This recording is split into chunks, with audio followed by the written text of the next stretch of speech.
Gotta love that beat. Shout out to Nick Freeze.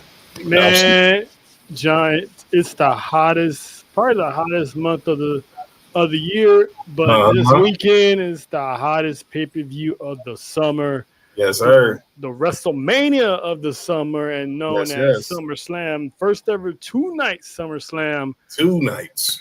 So we ready to get it going, dive into the preview and the predictions. So with that being said, welcome to episode 42 of Sports for You Wrestling Podcast. We're creeping on up to that number 50. Creeping on up to that 1 year anniversary a couple months down the road, but we get there when we get there. I am Trell, the OTC, and of course, the right-hand man, the main event himself, ESPN's MVP, John Watson in the building. What's up, John? Shout out to you, Shay. Shout out to 710. Fun night. Nice Saturday. Today, this episode is about to get a little crazy because last week we had Cali connection with the PT jobbers. This week it gets even better because we stay in Cali, but this time we connecting with them boys from the Yay area. Them boys from the Sucio podcast. Yes. Up first, this guy's an OG. We had the pleasure of meeting him live in Wiley Mania in Vegas at WrestleMania earlier this year. Dude is straight pimping. When you see that king tapping on the floor, the bitch has been falling in line. The IWC's Uncle Earl himself, Mr. Sloan. What up, big dog? What? The crazy thing is, I got an Uncle Earl, and he has a cane. And what? Yep. Shout out to Uncle Earl in Austin, Texas. You know what it is. It's the big homie Sloan Kettering, your favorite fat nigga. Your favorite, the highest in the room, child support's number one evader. Them ain't my kids, them her kids. Drink water, smoke reefer, wash your ass, mind your business. And they finna come get y'all on food stamps Friday. Either that you end up like Marcus Morris. Dumbass. But anyway, or Gilbert. That's even more because it happened in his house. That happened in his house. How can you be that much of a dumbass? Yes. Your valley. Hey man, ask Nick. Nick went to school in the valley. Dudes in the valley, they not the same as regular. Not the brightest. They're not. Oh, before y'all get started, let me shout out my sponsors of the Sucio Boys podcast. That is the wrong one. 710 Labs. That's all right. Dr. Dabber. Dr. Dabber, shout out to the Dab. Make sure y'all support. There's another Dr. Dabber. Yes. And Luke Belair Champagne. Oh, yeah. Gotta have the champagne. Shout out to the people that sponsored our marijuana at what is that? I'm smoking it. Sunset Connect. Shout out to them for sponsoring our cannabis for WrestleMania weekend. Yes, sir. That was dope. It was. It literally was dope. All right. Now, I did say Sucio Boys. So this cat coming up, man, you gotta watch him because you leave him alone on social media, he'll wander into some shit and start posting shit. You gotta ask him if he good. Our guy, he's definitely flyer than your homie, Marty McFly. What's up, Marty? Hey! 3 times. What's good? What's happening with my Usos, man? What y'all up to? Shit, you already know, just shooting the breeze, talking shit. I feel it. Shit. But there it is. I do. Since Sloan got the championship belt, I am gonna jump the gun here, and I'm actually gonna give Marty McFly his flowers, man, because you're the reason why Tribal Warzone is a hit. Oh boy! And for the people who don't know why Tribal Warzone is a hit during commercial breaks, this is why. The dollar make a work. Party till I die with my chin up high. Fuck 'em up, fuck 'em back.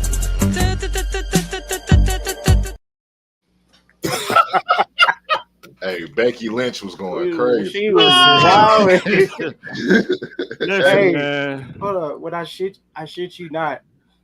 I haven't even checked it. Last time I checked it, I think we was approaching a mill with that. Yeah, you should, man. Hey, man, get laugh every time we play it. Oh my god! Like I just, as everybody knows, I can't stand her. Like I just can't. We know. We know. Yeah. We figured that part out. Yeah, but it was just I remember seeing that video a long ass time ago, and I'll save a video if I see it on Twitter and it makes me laugh. I'm saving that shit. It is in the library. And then after that pod, she was just doing one of them stupid, one of her promos, and then at that point, I was like, you know what? This would fit. Wait a minute, because she like stuttered, like, because she sounded like she need albuterol every time she do a promo. Yeah, I'm on that Adderall. And then I'm on that Adderall. And then she's like, and I was like, and then that's when the video popped up, and then the tweet went on. Damn, when there was one episode, I think it was the first time I played it. She actually came out damn near the identical outfit. I know she saw it. I know she saw as it. As that, I'm like, so ever since then, every time Becky's on our screen, and we just did the. So that me done. Oh my it's god! Like we gotta give credit to where credit is due. Huh? We was on the bottom level. We was on the bottom level. We saw Sloan and Jermaine and Meech. Yeah, man. Yeah, we was on the float. Where the fuck? We was over there by that second bar is right there. Yeah, they was over there by us. Damn, like you know how the one bar, we was all in there because me and Trail probably got there where we was meeting our homeboy Keith up there, and then once we got there, then that's when I saw Sloan and Jermaine walk in. I was like, okay, go holler. I know we saw you there. I know we had to see you there. We was all in the same area. He was with us. Yeah. Nigga, he was with us. Okay. He just saw two black dudes and forgot all about it. It's so good. No, it was dark as hell. I was a little. We all matched that day in color, you know. Them expensive ass drinks. What was it? Little bloodline. We was smacked. We was smacked and smoking the whole week. We was smoking that. I'm loving it. Oh yeah. The tweet is at 886K right now. Yeah. Oh, get it to a milli. Get it to a milli. Yeah, run get that up. A milli, because Becky needs to see that, and you saw how she reacted when people was calling her Becky Hogan. Now, when she gets to that video, I like to see her in one of her promos going, just to do it, just to do it, because we gonna shout out Marty McFly when she does that, because so if anyone was wondering where that video came from, that's the guy right there who's responsible for our commercial breaks being funny or making the Becky Lynch promos go by a little smoother. Oh yeah, everybody get your albuterol ready. We'll put you know what I'm saying, when Becky gets on there. And for all my people that got asthma, we need to start a hashtag or something. Hashtag like exactly. Oh damn. You know what I'm saying? If you started when Becky come out, she getting the baby D. Hey, baby D like that because you eat too many cookies, but that's neither here or there. So, hey, let me tell y'all, Marty was at my house the other week. Couple weeks ago. Yeah. The nigga, we in the garage, right? And he say, "Bro, how much do you smoke?" I say, "A lot." It's a lot. And he was like, "Bro, you just keep pulling out instruments." I said, "They keep sending them to me." This nigga had a dab rig in his pocket. Portable. We was watching the WNBA All-Star game, and then he just was like, "Oh shit!" and just pulled out a fucking lightsaber dab rig out of nowhere, like it's normal.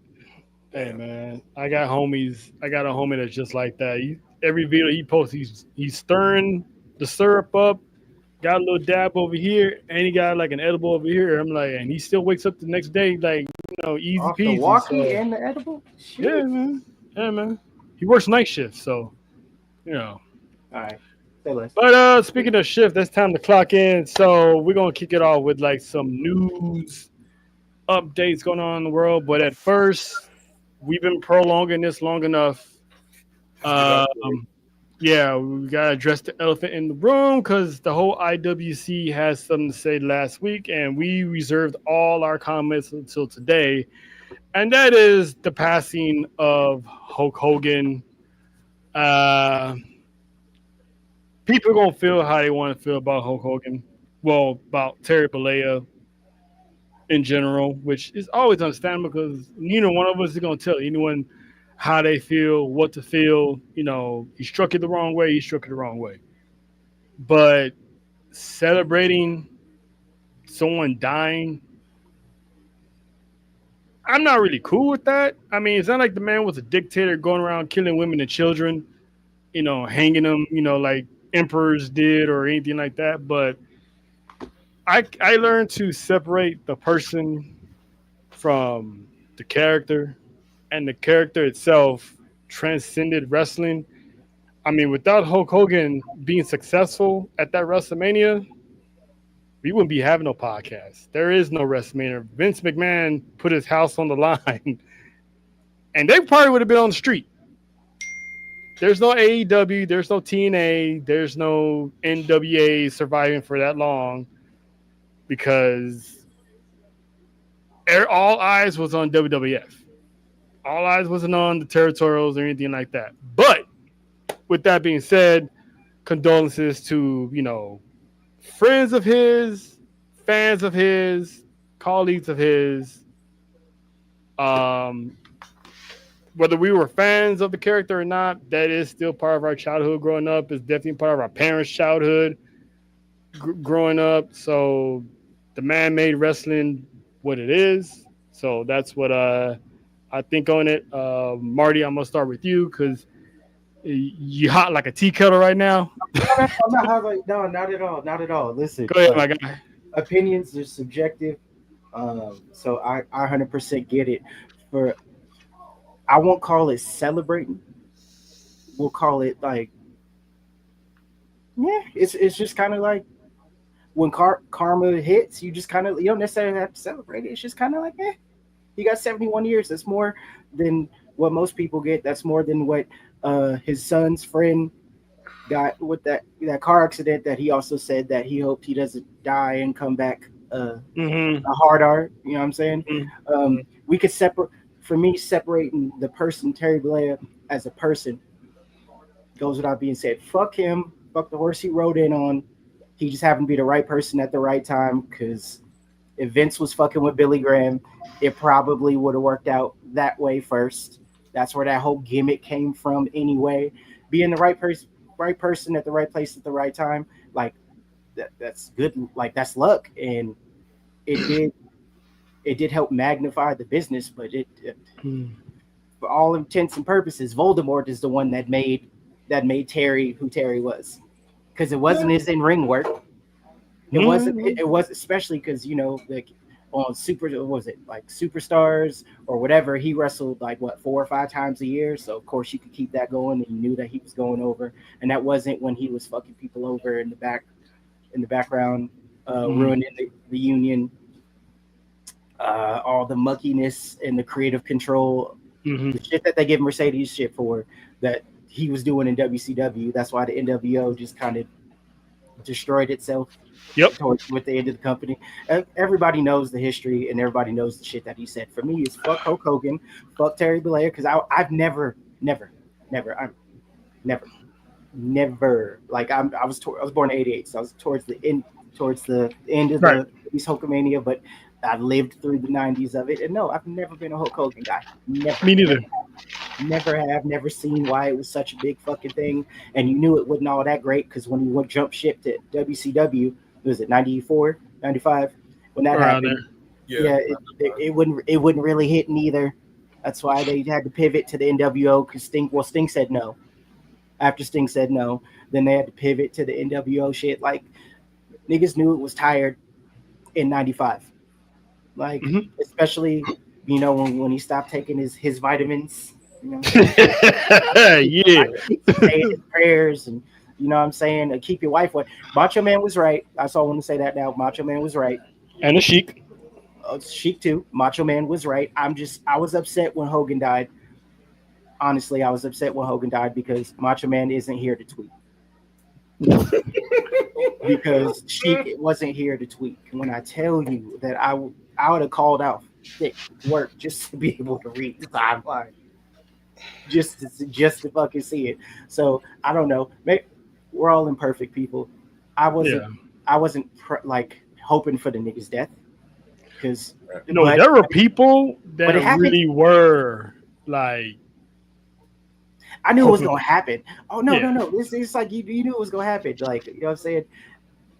The wheels is gonna fall off. All them vitamins is gonna catch up to. Hey, hold on. Faith, don't do that. Them Flintstone vitamins, them Flintstone chewable vitamins were the stuff. We don't do this. The Flintstones ones. The Flintstone vitamins, they tasted like chalk, but they was good. They did taste like chalk. I'm a Flintstones kid. Forever. Yeah, don't do that.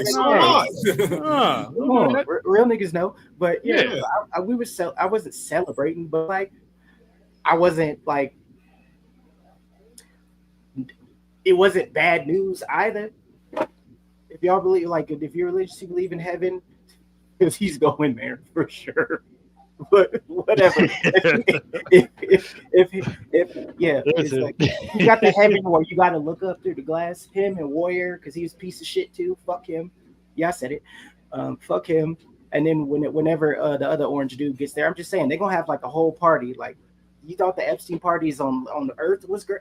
Like, what's crazy? Wait till they get down to the lower room. Unsanctioned. Diddy will probably show up there too. I'm just saying in general.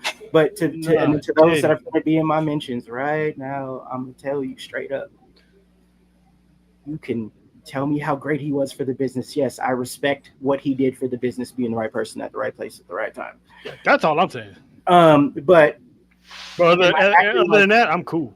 Other than that, it's like, yeah, cool. You know what? The CB did amazing shit in the ring, but we all knew how that happened too.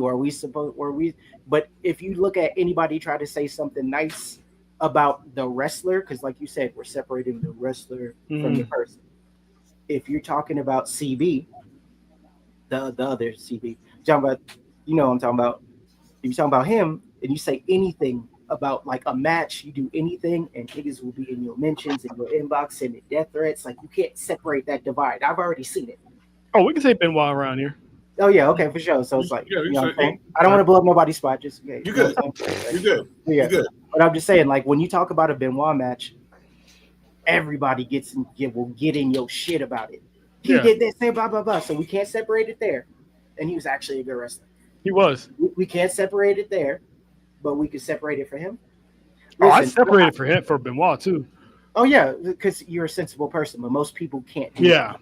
Yeah. You know what I'm saying? It's to the point to where his son can't even chase his dream because of the too much like literally mirror image. Mirror image. Because racism isn't bad when it comes to the Negro. Say it. Yeah, point there. Yeah, you know what I'm saying? You definitely got a point. It's just you, if y'all want to. Ooh, yeah, Hogan, this, like, we appreciate what you did. I appreciate what a lot of people did and what a lot of people did for you to make you look good so you could get up there and tell everybody what you did, brother, and how you did this and blah, blah, blah, blah, blah. It takes a fucking village. For him, it took a village, an arena, a planet, like 2 countries, and a whole neighborhood block. But whatever. Great, thank you for what you did, for how you contributed to the business. But fuck you. If he was here, fuck you in death, fuck you. Like, I didn't wish for the nigga to be dead. Ain't nobody put out a hit. It happened naturally. So, with that being said, naturally, you know what I'm saying? The universe. The universe. You know what up, Candace? What up, Candace? But yeah, fuck. Oh, snap. What's up, Candace? Welcome to S4UWrestling. Finally took you like almost a year to get here, but welcome. For sure. I'm sure Sloan will be able to niggify this a lot more than I can. I will. Oh God. I was trying to be PC, but yeah, as much as I could. But anyways, fuck Hulk Hogan, get in my mentions. I don't fucking care. He's a piece of shit living. He's a piece of shit dead. If I can talk about how great he was for the business, I can also talk about fuck him. Mm-hmm. Fuck him. No. Fuck Nick. Fuck Nick. Fuck everybody but Brooke. Yeah, shout to Brooke. who I just found out she like took herself out the will 2 years ago because even she saw. I'm gonna talk about that. We're gonna talk about that at the end of the show. Oh my god! About the end of the show. Everybody but bro. Fuck everybody but bro. Talk about that in the show. Yeah, Sloan, go ahead, man. Go ahead, Sloan. All right, first time listener, first time caller. Just want to let you guys know, fuck that nigga, man. Like, honestly, I barbecued while playing R. Kelly and P. Diddy in the background.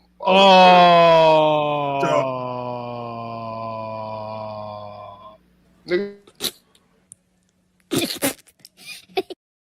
It was just a regular Tuesday, you know. Threw some things on the grill in his honor, because I know it's hot in hell. Wanted to get that meat used to the flames. Hey, as Marty said, I heard this twisting line a long time ago. He's a great African American wordsmith from the land of Chicago. He said, player at the right place at the right time with the right line, you can get a lifetime contract. Where your mind at? Before Hogan, there was Ric Flair, who is a little sketchy himself. You know what I'm saying? A little sketchy. But still find his way to the barbecue. Excuse me. But Hogan wasn't the one who put wrestling on the national map. It was actually Ric Flair. Actually, it was people before that. It was fucking Andre put it on the global map. But Hogan put WWF on the global map. You know what I'm saying?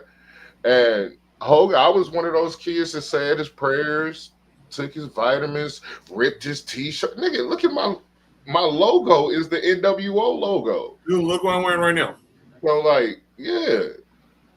He's affected my life and for the positive, but it's also that nigga can suck a hairy dick after a 30-minute Andre the Giant match. Fuck him. Two things can't be true. I am one of those people that can separate art from the person, but that nigga called somebody a nigger the week he died. Called a waiter a nigger the week he died. I didn't know that. Yeah, I found that out the other day on TikTok. That's insane. No, I'm cool. And then everybody doesn't. All the white people don't mind a little racism. Mm-hmm. Joey Swole got on there defending him, calling. How you call grown people in 2025 colored? And you try to defend a racist by saying an outdated racist term. Nigga, that hasn't been used in so long. Dude, my pastor said his birth certificate say colored. Damn. Boy, fuck you. Damn. Boy, fuck you. Like, he says birth certificate said colored. He grew up in segregation because he's from Alexandria, Louisiana. Jim Crow. He's so old that his birth certificate literally says color. If he was to show me his birth certificate right now, it wouldn't say black, it wouldn't say Afro-American, it would say colored because he grew up in the time of segregation. Jim Crow era. And Alexandria, Louisiana. All right, Nova, I see you feeling better. I'm keeping it a band as much as I can. I loved Hulk Hogan as a kid, but you live long enough if you're the hero, you're gonna live long enough to be the villain. Yep. Amen. And he the villain. And I don't like that people don't get upset about how people choose to celebrate disrespect. You can't dictate how people react to disrespect. Mm-hmm. So, like, if you want to be like, oh, he did this from my childhood, cool, that was your childhood. And I'm not a child anymore, bitch. I'm 40. Hear that? Same here. I'm a man. Remember what dude said? I'm a man. Shout out the coach.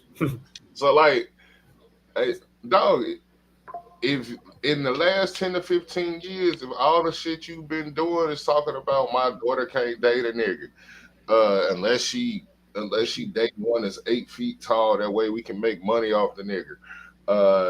I wouldn't want. What did he say about the little boy that died? Oh, that his son killed? Or yeah, I wish he ruined his life. I wish he come back as a nigger. But then wasn't it a year ago doing the Real American Beer? Actually, that was earlier this year. No, it was July 25th, 2024, when he threw the black girl off the boat for being black when they was doing I heard about that. Yeah, doing the shit, the promotion for Real American Beer. So, bro, I don't want to hear that shit. I don't want to hear that shit. Your whole thing, you wanted to be black so bad. You took Voodoo Child. You wanted Jimmy. You walked to the ring with the nigga swag. Everybody in your group admitted to taking nigga shit. Admitted to taking black nigga shit. Big Sexy. His whole swag is I'm a black man. You made that shit cool though. I'm not gonna hold you. Oh, no, Kevin Nash forever invited you to the cookout. He's not. No, you can't come to my bitch. You can't even look your big ass over my face. Keep your big culture appropriating ass over there. I'm culturally inappropriate for real. Yes, sir. Keep your ass over there on that other side of the fence, nigga. Fuck you. Fuck him. Fuck Linda. Fuck Nick. And Brooke getting beat down by a nigga. You know she getting folded up by a nigga right now out in LA just to spite her daddy. Mm-hmm. She probably getting clapped while I'm a Real Americans in the background. Bro, if I was Brooke, I would be getting clapped right now to I'm a Real American. With a tear away Hulk Hogan t-shirt on. And tell it, I'm just fuck it. Fuck that nigga. I bequeath my time. John. My brothers in the Bay that said it perfectly. I'm looking like this. We ain't got to delay all day. I don't wish death on nobody. Prayer for his family, specifically Brooke. As someone who lost a dad, I know what she went. I know what she's going through. Even when the relationship is shaky. My dad was on drugs, and we didn't have the best relationship until the last 14 years of his life. But I do glad that she did find some peace in the last couple of years with her dad, that she can go on and live her life. What Hulk Hogan did for wrestling, great. I had an alarm clock. I watched the cartoons. I saw him in the movies, everything. Cool. I'm wearing an NWO shirt because I thought the NWO was what they did change the game in pro wrestling. As far as Terry Bollea, the human, I pray to God that you made a repentant to whoever your maker is, because if not, they got a special place in hell burning for you right now. And I'll just leave it at that. The prayers. Now leave it at that. Back to you, OTC. Yep. 29 minutes, and we are off that subject. Hold on. Wait. Fuck Hulk Hogan. Fuck Hogan and fuck Terry. Okay, I'm done for now. All right. So let's get into actual wrestling news that matter. First item up for bids is Summerslam is this weekend. This man has a very, very interesting match coming up, and he still ain't got no contract. Pay that man his money. Karrion Kross and his wife Scarlett still have not re-upped on a contract. So makes me wonder how this is going to play out. Maybe the contract's already been signed and we don't know about it because, they like to really, really, really, really keep stuff under the wraps because they know that us wrestling fans are smarter than what we look. But, Marty, your thoughts on potentially Kross and Scarlett still not getting paid yet? Kross needs this win, regardless. Like he needs the win. Like all the motion, especially out of this match, like Sammy cool and everything, but Cross Ben had motion for a minute, and they're not really doing right by him. Do I think they're gonna leave? No. I think they'll end up re-signing. It'll be some last minute shit. It's just like when Drew hadn't re-signed yet, and then it happens. Plus, it just makes for good TV. There'll be a season 2 of Unreal or whatever, where they probably gonna talk about the shit and all the work shoot promos. Like I don't see him leaving. I just think that I'm curious to see what's gonna happen in the match, and Cross is my pick. I think Cross will take care of it with some sort of shenanigans. Although if they really want to make a statement, pay this man and give him a clean finish, clean win. Mm-hmm. That's just solidify it, and then at that point, like do something. There's a mid-card title somewhere, or Sammy turn heel. Ooh, yeah. Hey, Faith, hit up John about the Sports U fantasy thing. I'm pretty sure they're gonna kick that off party next month. So hit him up if you want a spot. I got you. I'll hit you up in a little bit. But yeah, Mike D, Mesher from the 313 in the house.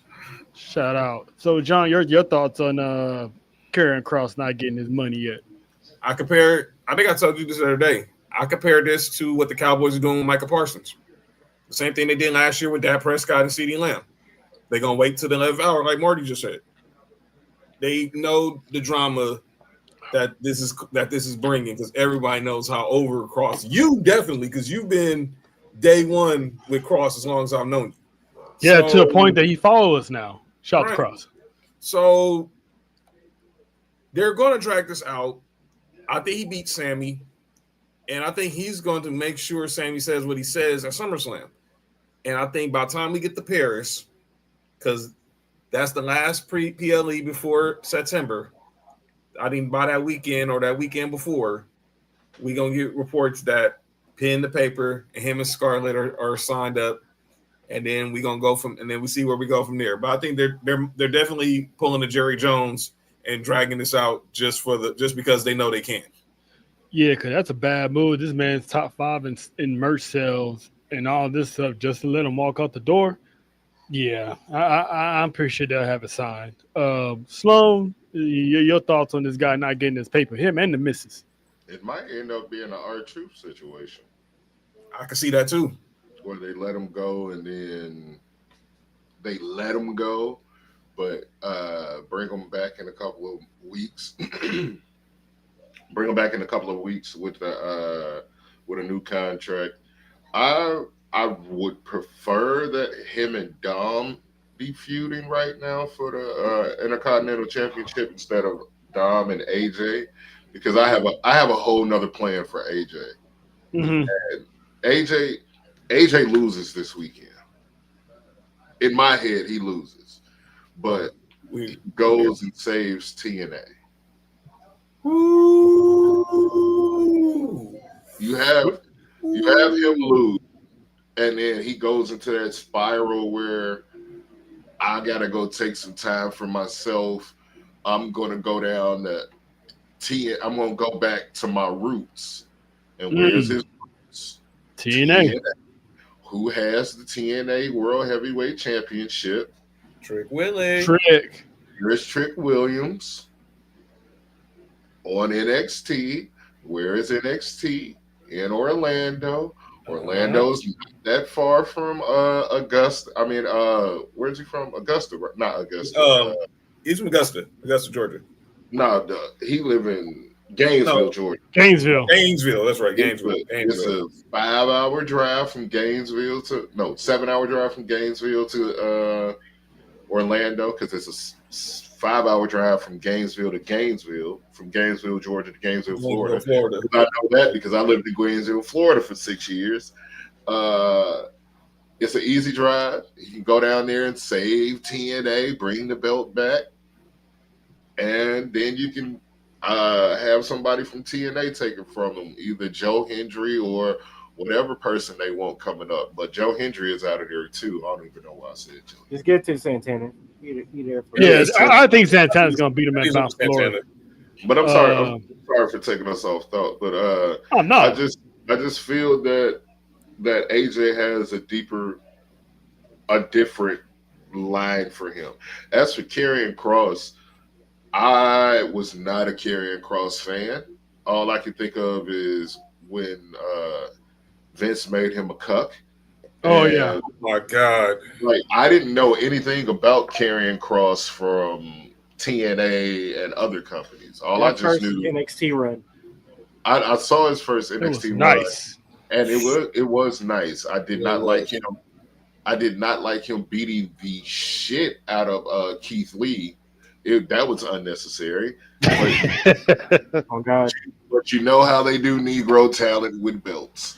Anywho, Karrion Kross, I think he has a trajectory of maybe a low main eventer.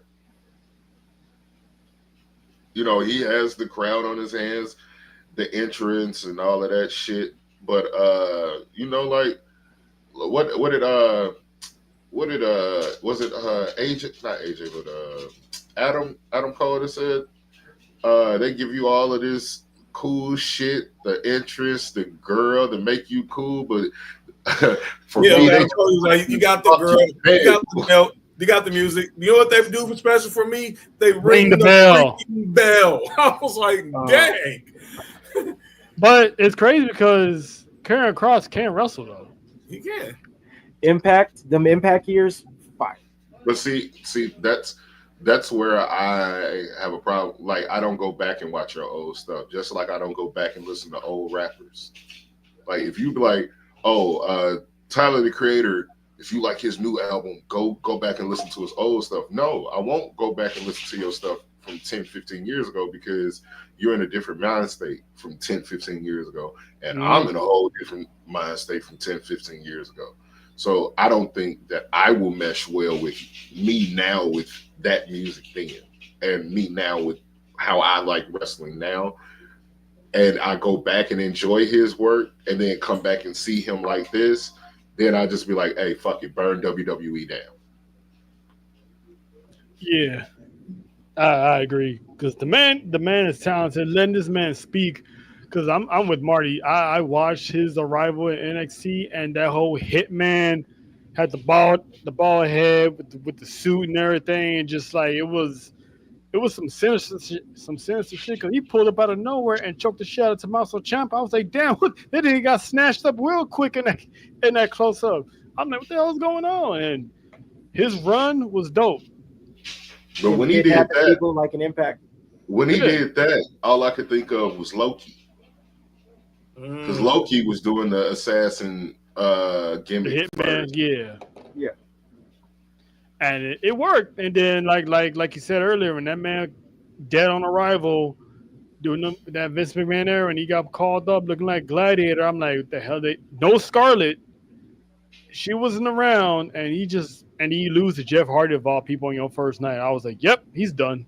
You had him looking like great value Kratos. Exactly. That nigga looked like we got Kratos at home. I was like, he's done. And then the moment Vince stepped down, Triple H took control. He was one of the first 3 people he called. And when that dude came back with the hourglass, I'm like, oh, it's on. Everything he pretty much predicted happened. But I also feel like whoever said Sammy needs to go heel was correct too. I think Sammy needs to go heel. I'm ready for a lot of heel turns. Y'all don't want to hear. I want Bianca to turn heel, and she's turning. You can tell she turning. She turning heel. You can see her heel. I'm not ready yet. She put the gold. She put the gold. Marty. I feel you, dog. I want that NXT. I want that NXT Bianca. Hey, bro, she put them goals back in. She was an anti-hero NXT though. She put her fronts back in. She put her bottom row in interviews. Now I'm like, oh yeah, the hood rat coming back. And then I want Cody to turn. Yes, please. I want New Japan Cody back so bad. Yup. Black Ring of Honor. The Bullet Club Cody. That's where the nightmare was born. I'm not protecting Bianca. I'm just, I do want to see NXT Bianca. I'm still standing by what I said about the whole Jay thing. But I still want to see NXT Bianca real soon. Fam, you got to die on that hill already. Lash Legend is I'm not a part of it, bro. Especially after what I saw last night. I got to catch up on that. I think Lash gonna end up with Naomi. I don't know if y'all saw NXT, but John said the same thing. Yeah, Lash came out. She did her. Lash and Naomi gonna be a unit. She did a walkout promo, and she kept bringing up how she eliminated Nikki Bella. She eliminated Nia Jax. She in this match with Fallon Henley. Fatal Influence tried to play the numbers game, didn't work. And then I see a bunch of people standing up, and look who bum rushed the bougie bully. One JT's future wife. Oh no, that's my old lady. I remember being on Marks with Mike's when this conversation took place when they was fighting over Nia Jax. Yeah, you ain't lying, bro. Back up, bro. Back up. She left Lash laid out, and she said, "Whoever wants to smoke, come get it." It's cool seeing. I haven't seen NXT, but I'll probably go back and watch it. Go back. The last 2 weeks was fire. But the fact of Nia Jax being the latest one to go back to her roots is pretty dope. I'm not even gonna hold you. That is that's some good shit. NXT been cooking. Oh man, they stay cooking. SmackDown. She might be pulling up the SmackDown and get a lick back. NXT. Oh, you already know this is her gateway to the main roster, just like Bayley was Roxanne Perez's gateway to the Wasn't main she technically roster. on the main roster though? Because they was having matches. Who you Lash? No, Lash was. She had a couple single matches. I mean, because they was part of the tag team. They was going for the tag team title, so they had the women's tag team titles. The only one that gets defended. Yeah, get defended through all brands. So that was pretty much a tryout for Lash and Jakara. I didn't like them getting rid of Jakara. I think they could have put them two with Naomi and had another little stable. Okay, unless you gonna do what I've been saying for the last 5 years. Please kick off the female bloodline. Oh, we all been saying that. You have enough people. And look, a bloodline member already has the championship in Naomi. They just gotta call it something else. It'd be too on the nose. You can't call it nothing. What you gonna call it? They are the women bloodline, the women of the bloodline. They are. You got Naomi. You got we was just arguing about it. Nia. That's two right there. Bringing the Tonga twins. You can bring in the Tonga twins. That's 4, and then P Nasty. That's 5. And then you can go bring back Tamina and to be the wise woman. Wise woman. There you go. Boom. Yeah. Boom. Send it back to Sloan Kettering at the Sucio Boys. Yeah, send me. You ain't even got to send me a check. Just send me that seat right next to the green shirt guy. Well, you see that today is the safe space, though. Yes, sir. So it's the safe space because nobody's completely gone if they go to TNA, especially with the working relationship, because you could have been off WWE TV and then 2 weeks later you're on TNA television. Indy Hartwell, Naomi at a point in time, like you could Jakara, that's what I'm saying. That's your way to be able to be like around like work rate, and then you can develop them. You're still keeping it close because if the block was hot, they're not letting you. TNA ain't finna fuck up the bag or the partnership. If like taking on some problems, it's just like come this way, build yourself up, learn your craft. Mm-hmm. Same thing Naomi did, even though she had a Hall of Fame career before she got there. You know what I'm saying? Build your craft up, and then you could just work your way back in. It's just like a circle. Like Indy will be back. A bunch of these people will be back, whether it's a year, 2 years from now. The next contract, they'll be back because that relationship is so tight.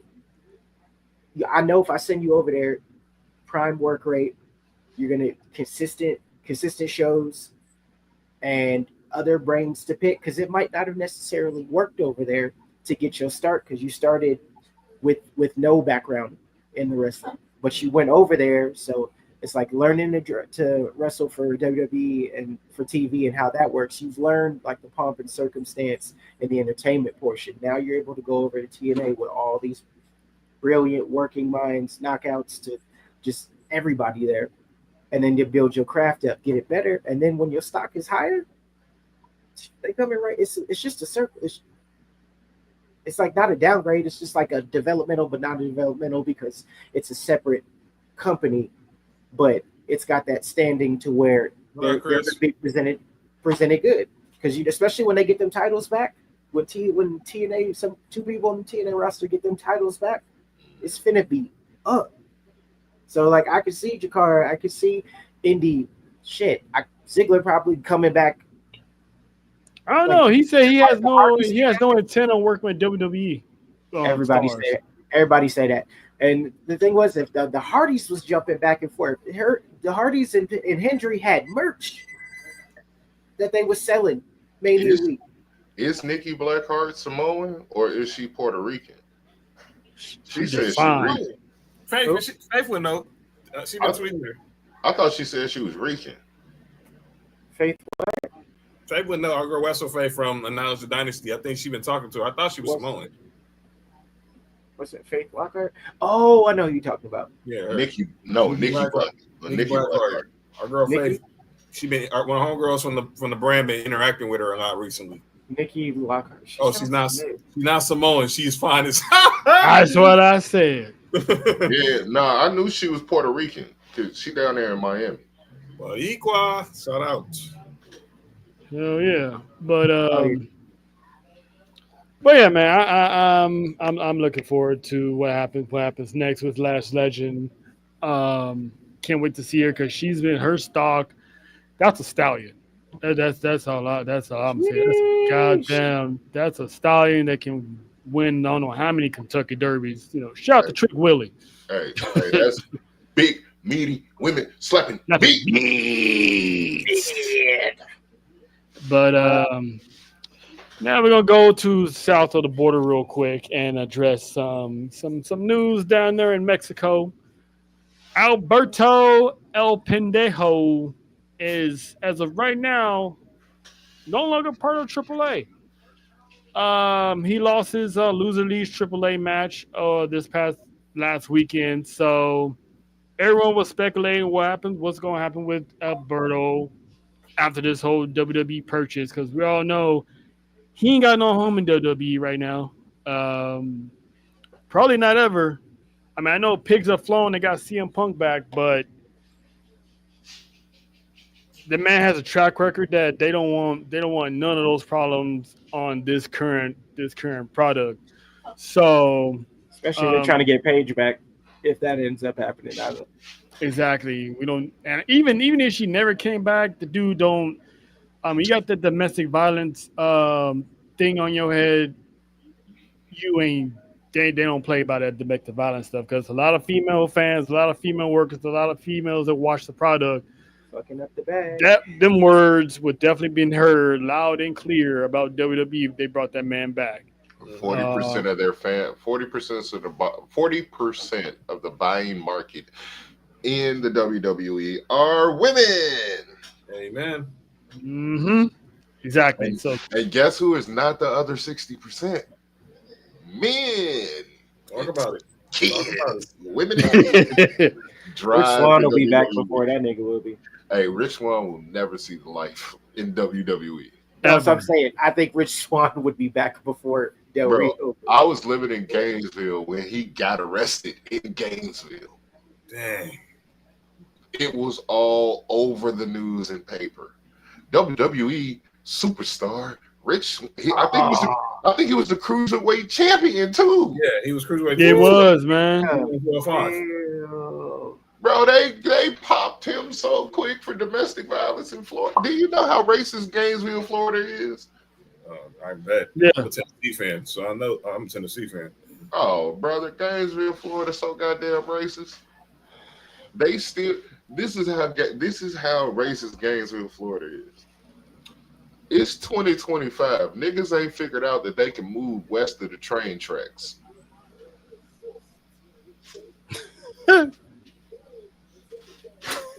I'm dead ass, brother. You go to Gainesville. It is train tracks that run through the city. Wow. That separates the west and east side. The niggas. I'm talking about going Monday. I'm gonna go to the Florida game. So, man, bro, it's the east side, University of Florida, then the west side of Gainesville. Niggas don't move past that motherfucking university. Damn. Wow. Swear to you. I learn something every day. That's why they never apply to them schools. They get out. But yeah, man. John, your thoughts on Alberto pretty much done with AAA? Deuces, adios, senor. Don't let the door hit you with a good Lord split you. You're not coming back to WWE.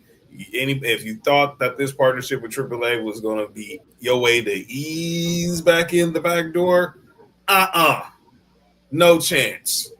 Forget it. It's over, bro. You screwed up. You cost yourself your career. That ain't got nothing to do with TKO. Now hit the bricks. Dude was a 2-time WWE champion. United States champion, one of the biggest Royal Rumbles ever created, and he won that. The man had a push. Money in the bank. You'd be forgetting about that Royal Rumble. I forgot about it till you said so. But what if it was part of the deal to get rid of him? What if it's irony? I was just watching Santino last night. Watching Santino on he still NXT. got it. He still got it. It makes me think about that Royal Rumble. I wasn't ready. What is Vince McMahon's theme music? No chance in hell. Ooh, Thank you, class. I bequeath my time.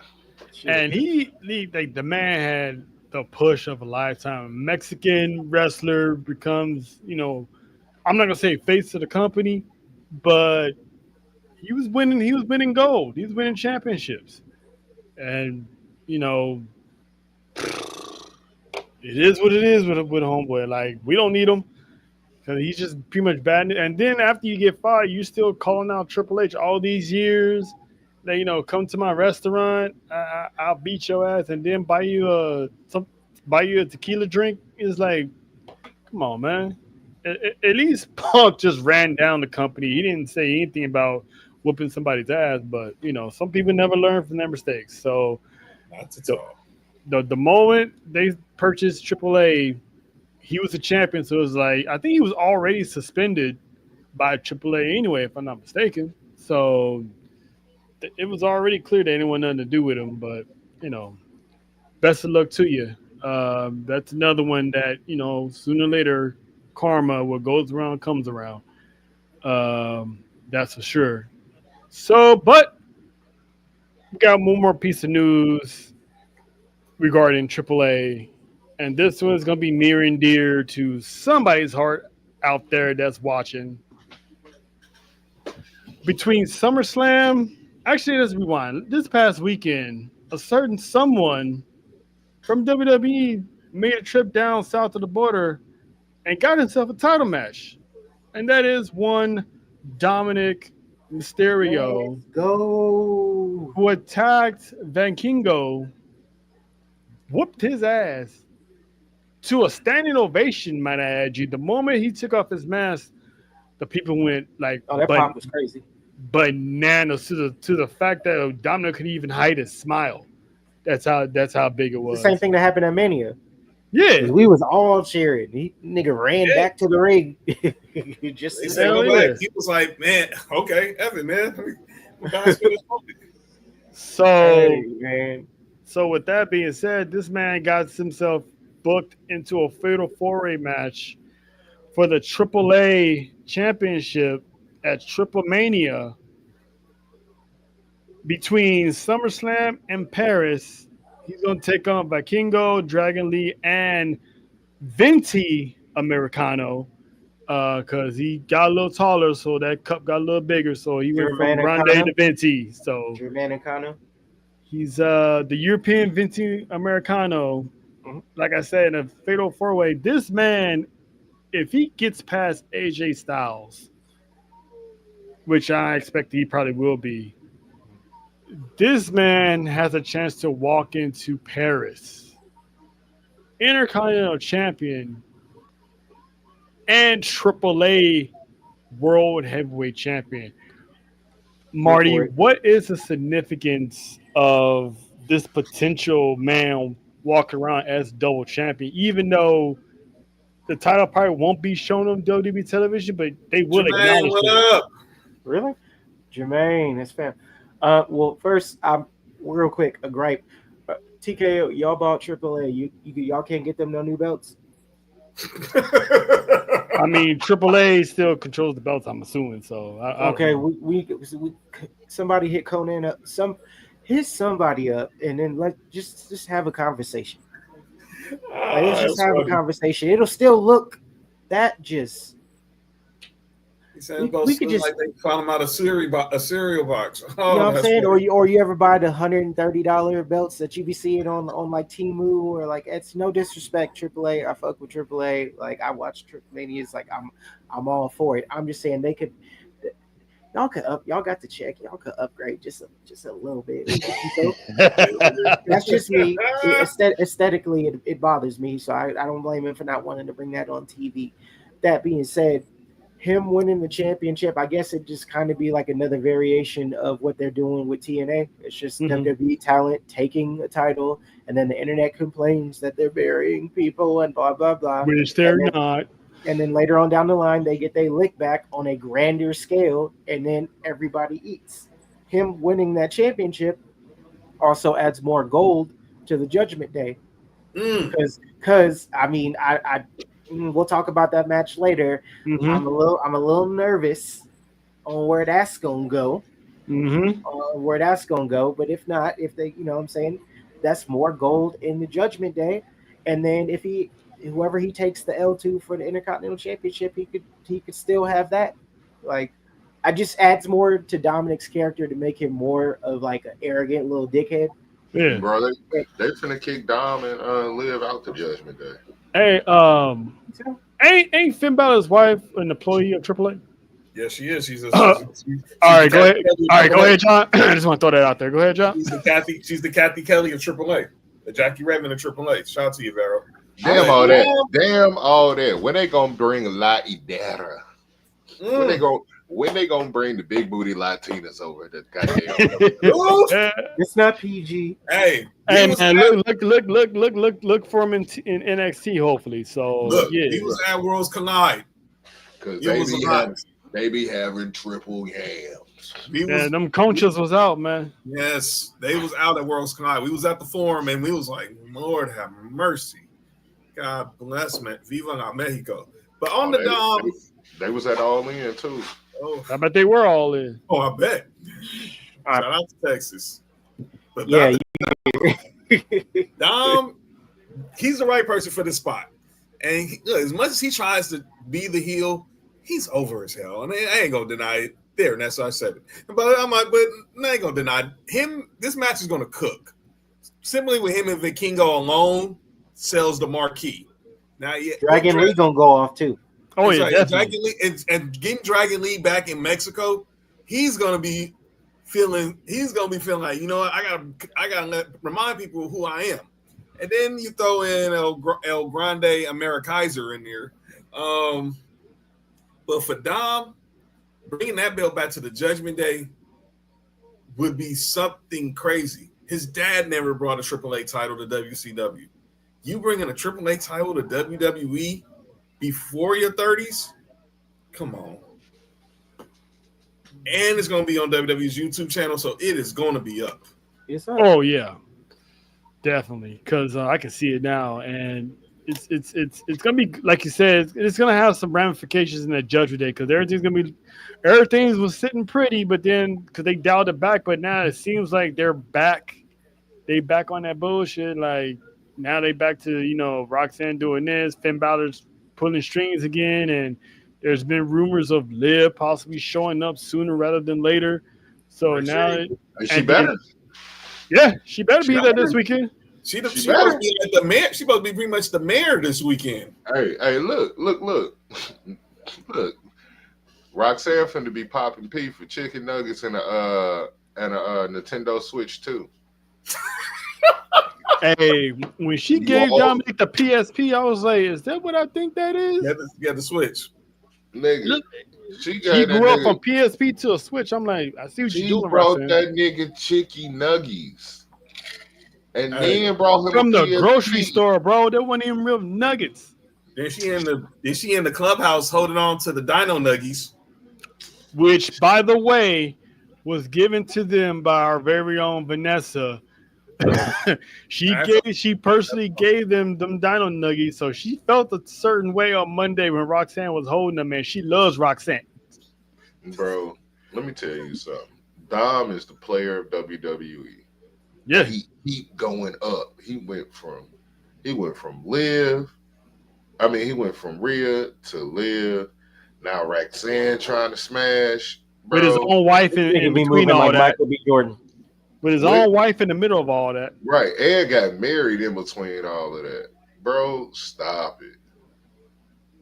Hey, he brings a whole new meaning of Latin lovers. Latino heat. On God. And then also shout out to Finn because pulling the strings, people acting like this is some brand new shit. I mean, if you know about OG Bullet Club, you know about Prince watching back then, Prince Devitt. This is normal. If anything, he toned it down for what he could have been doing. Yeah, he could have been real reckless. Heavy on the reckless. He could have been calling people hard R's. What are you talking about? He's the true leader. He should have been the true leader of Judgment Day since the moment he joined.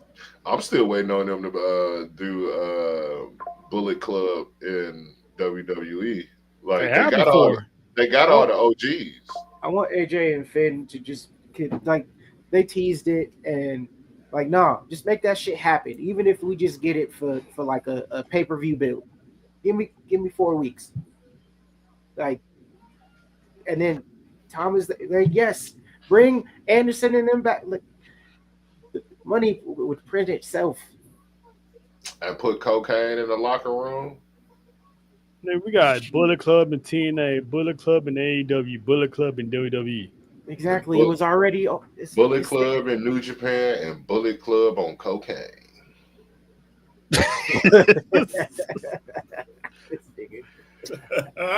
Shit, part of the bloodline is Bullet Club. You might as well just call them Bullet Club bloodline. You got 3 motherfucking Tongans.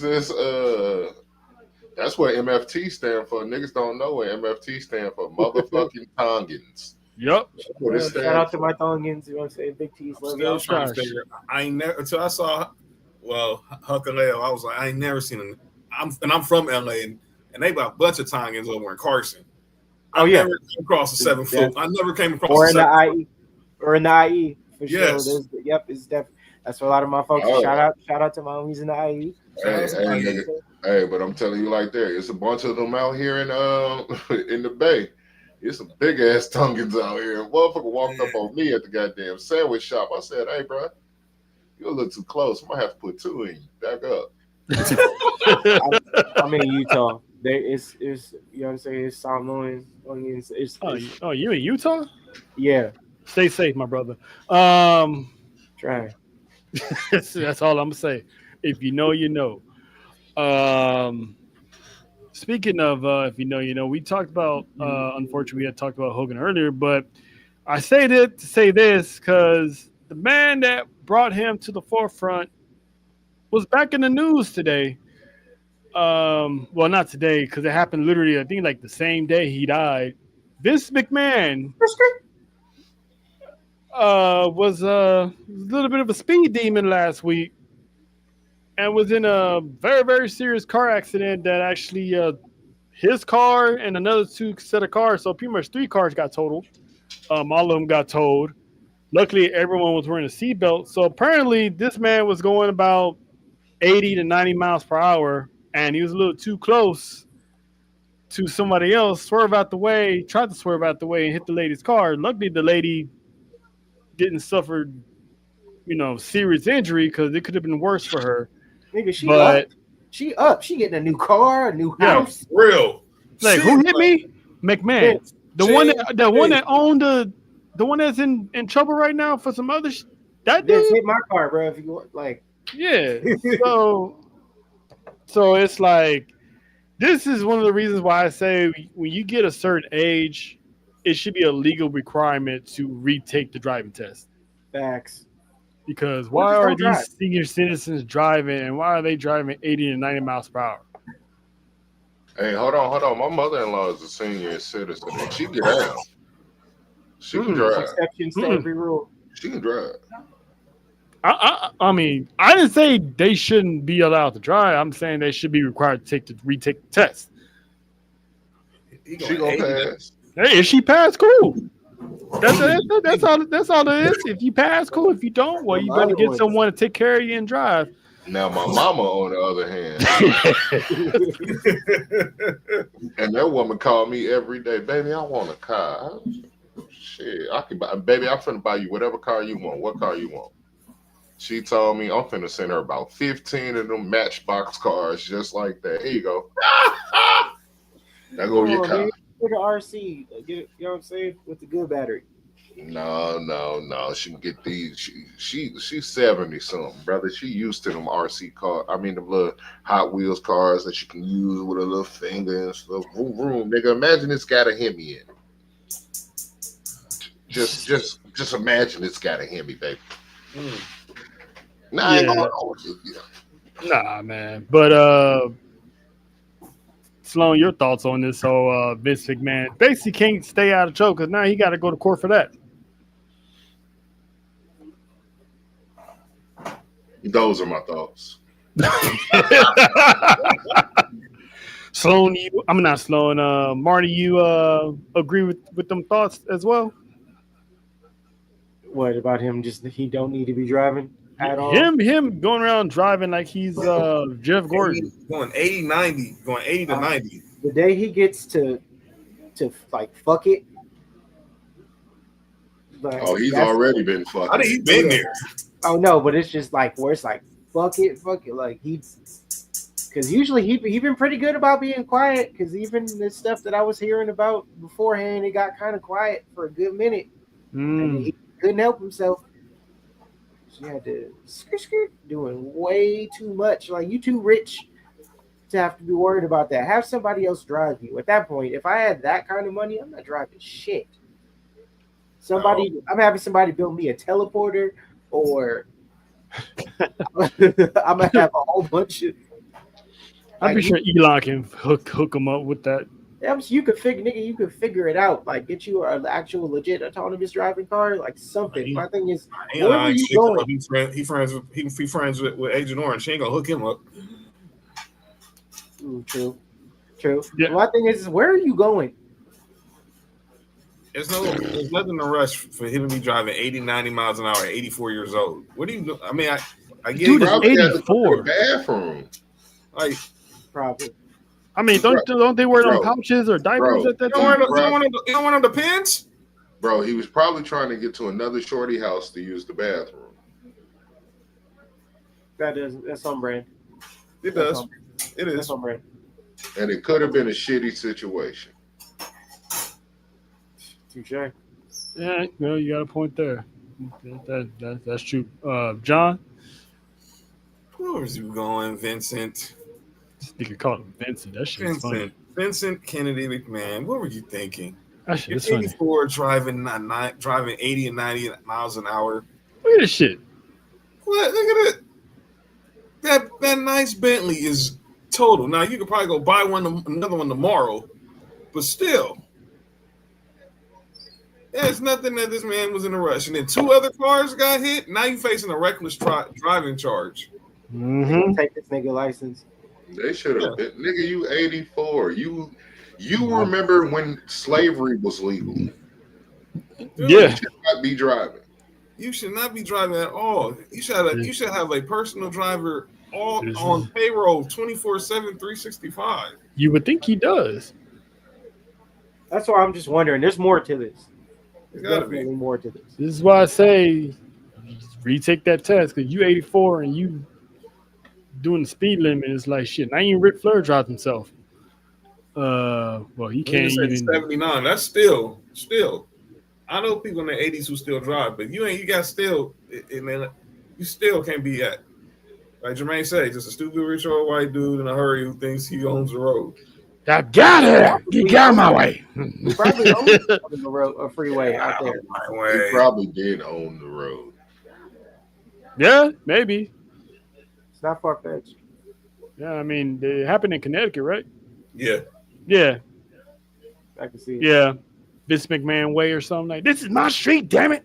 You got the highway patrol on payroll. I wouldn't be surprised. That'd actually be kind of dope, though. But, But moving on to Unreal. Debuted yesterday. All 5 episodes dropped. I finished watching it. John, so far, I know you haven't finished yet, but what did you think of the series? I mean, I love transparency, and I know a lot of people are saying it's breaking kayfabe, blah blah blah. But I love transparency. Triple H was on First Take this morning talking about it. It's like he wanted to provide transparency with the thing where it's not just the typical, oh well, this choreographed and they tell by the way they wanted to let people in on who these people are. Like every person. Like I was talking to Corey today, every person said they care their TV name and their gov. Like I see when Bianca goes out and says, "I'm Bianca Nicole Blair Crawford," I'm like, okay. I was like Nicole. Yeah, and then Rhea Ripley saying her government name. It's kind of crazy because I just seen the anniversary of her signing the NXT like a few days ago from her promotion in Australia. John Cena, obviously that's John Cena, but it's cool to get behind the curtain because they're not going to tell you everything. Yeah, they ain't telling us everything. Right. But they give you enough to be like, make you think about, okay, what's the process? I was hearing Dallas talk about it today. Abyss. I mean, look what he's been doing since he retired from TNA and came over to being producer in WWE. Michael Hayes. Obviously, Adam Pearce is now getting his crack at producing. Nick Aldis. I mean, everyone focuses so much on Triple H. Like they always want to focus on the main face, but they never focus on the brain trust. Like, brother, I popped for Petey Williams in the background. Shout out to Maple Leaf Muscle, the original destroyer, the king, the innovator. Right. Is TJ in it? I haven't really gotten this started yet. I've just seen every TJ's in there. He's always that they put in it. I seen that there was a nigga in there too. You got a nigga in the crib. Yeah, Jason Jordan. Jason Jordan. Shane Hill, Sean Davari. They're all like. If I find out that Jason Jordan has something to do with Bronson Reed stealing Roman shoes, only a nigga. That is a nigga move. Only niggas. I hate to break your heart, big bro. It was Michael Hayes and Adam Pearce. Michael Hayes is a nigga. It was Michael Hayes. He been around enough niggas to understand. Stealing a nigga Jordans? Oh, nigga, I would have stole them too. Them ain't. I think them look like 5. Yeah, the Spiz Nikes. Those I think was it the Spike Lee the Spiz Nikes. The Spiz Nikes. I got some Spiz Nikes in there. I got some Spiz Nikes in my room. My theory on that is Bronson walked up to Roman and said, "Hey, I know you got to deal with some kicks. You think you can get me a pair?" He said, "What size are you?" This size. Oh, me too. All right, tell you what I'm going to do. I'm going to wear them shoes to Raw, and you're going to take them off my feet. That's my way of getting you the shoes. Nigga, you ain't never getting them shoes back if it was me. Definitely get them joints back. Roman got to shoot that nigga. Was it really them? Was it really like them that came up with that idea? Because I did see the clip where they were talking about who should win the Royal Rumble, and on the screen. No, I just literally came up with that theory on my own. I literally thought that's my theory. I was wondering who that nigga is. They said that what I read was Michael Hayes and Adam Pearce produced that segment. Okay, did they say who the nigga was in the show? Because I was just happy, like not Jason, like Jason Jordan, obviously, but I'm like, there was another nigga in creative. Oh, you talking about the light skinned dude? No, dark skinned dude. He was on. Oh, he not in creative. He run the show. He's a timer. The dude that was sitting right next to Stephanie. No, he was on. Dude.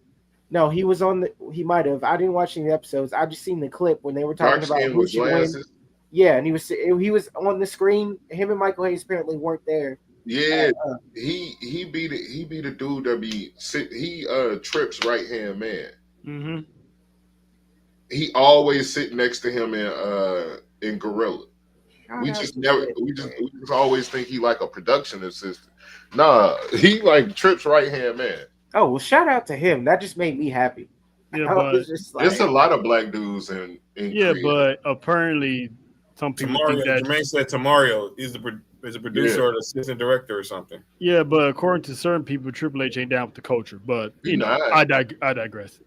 He's not, but but he's smart enough to have the right people. Yeah, he's smart enough to have him around though. That's half the battle. Yeah, but I love the show.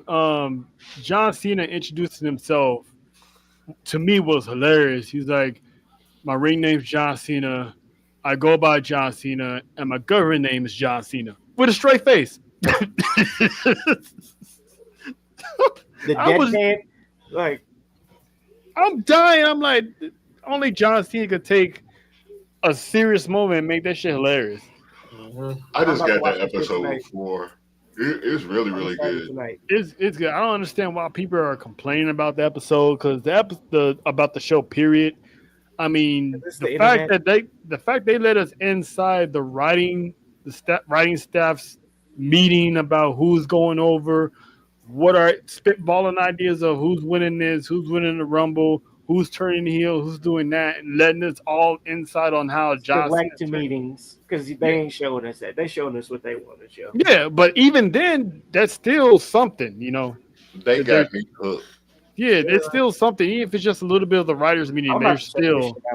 Yeah, man, I'm hooked because that where my mind is. I want to see how things work.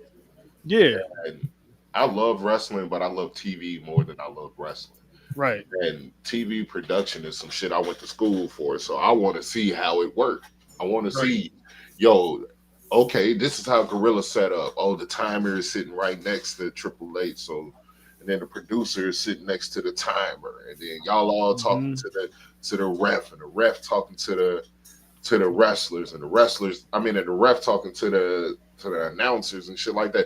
I'm like, damn, I didn't know the ref was the most important person in the match. Oh yeah, from start to finish. Like if something goes wrong, they're right there. Okay, this is what we're gonna do. This is what we're gonna do, and then to have them in Gorilla.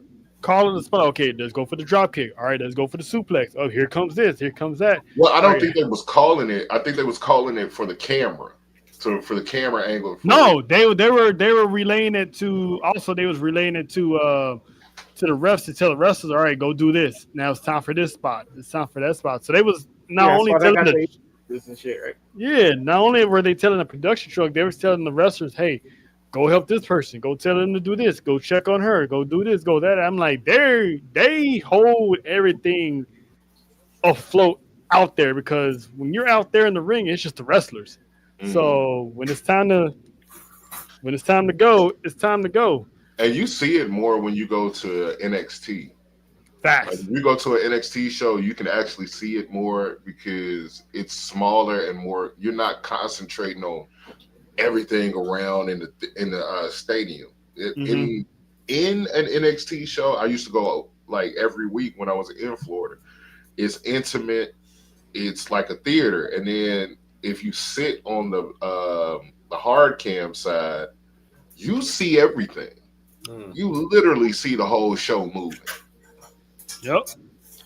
And it's dope. I'm loving the show, man. I finished it. I finished the last episode today when they got to the payoff of WrestleMania with the triple threat with Roman Rollins and Punk. How that decision came about.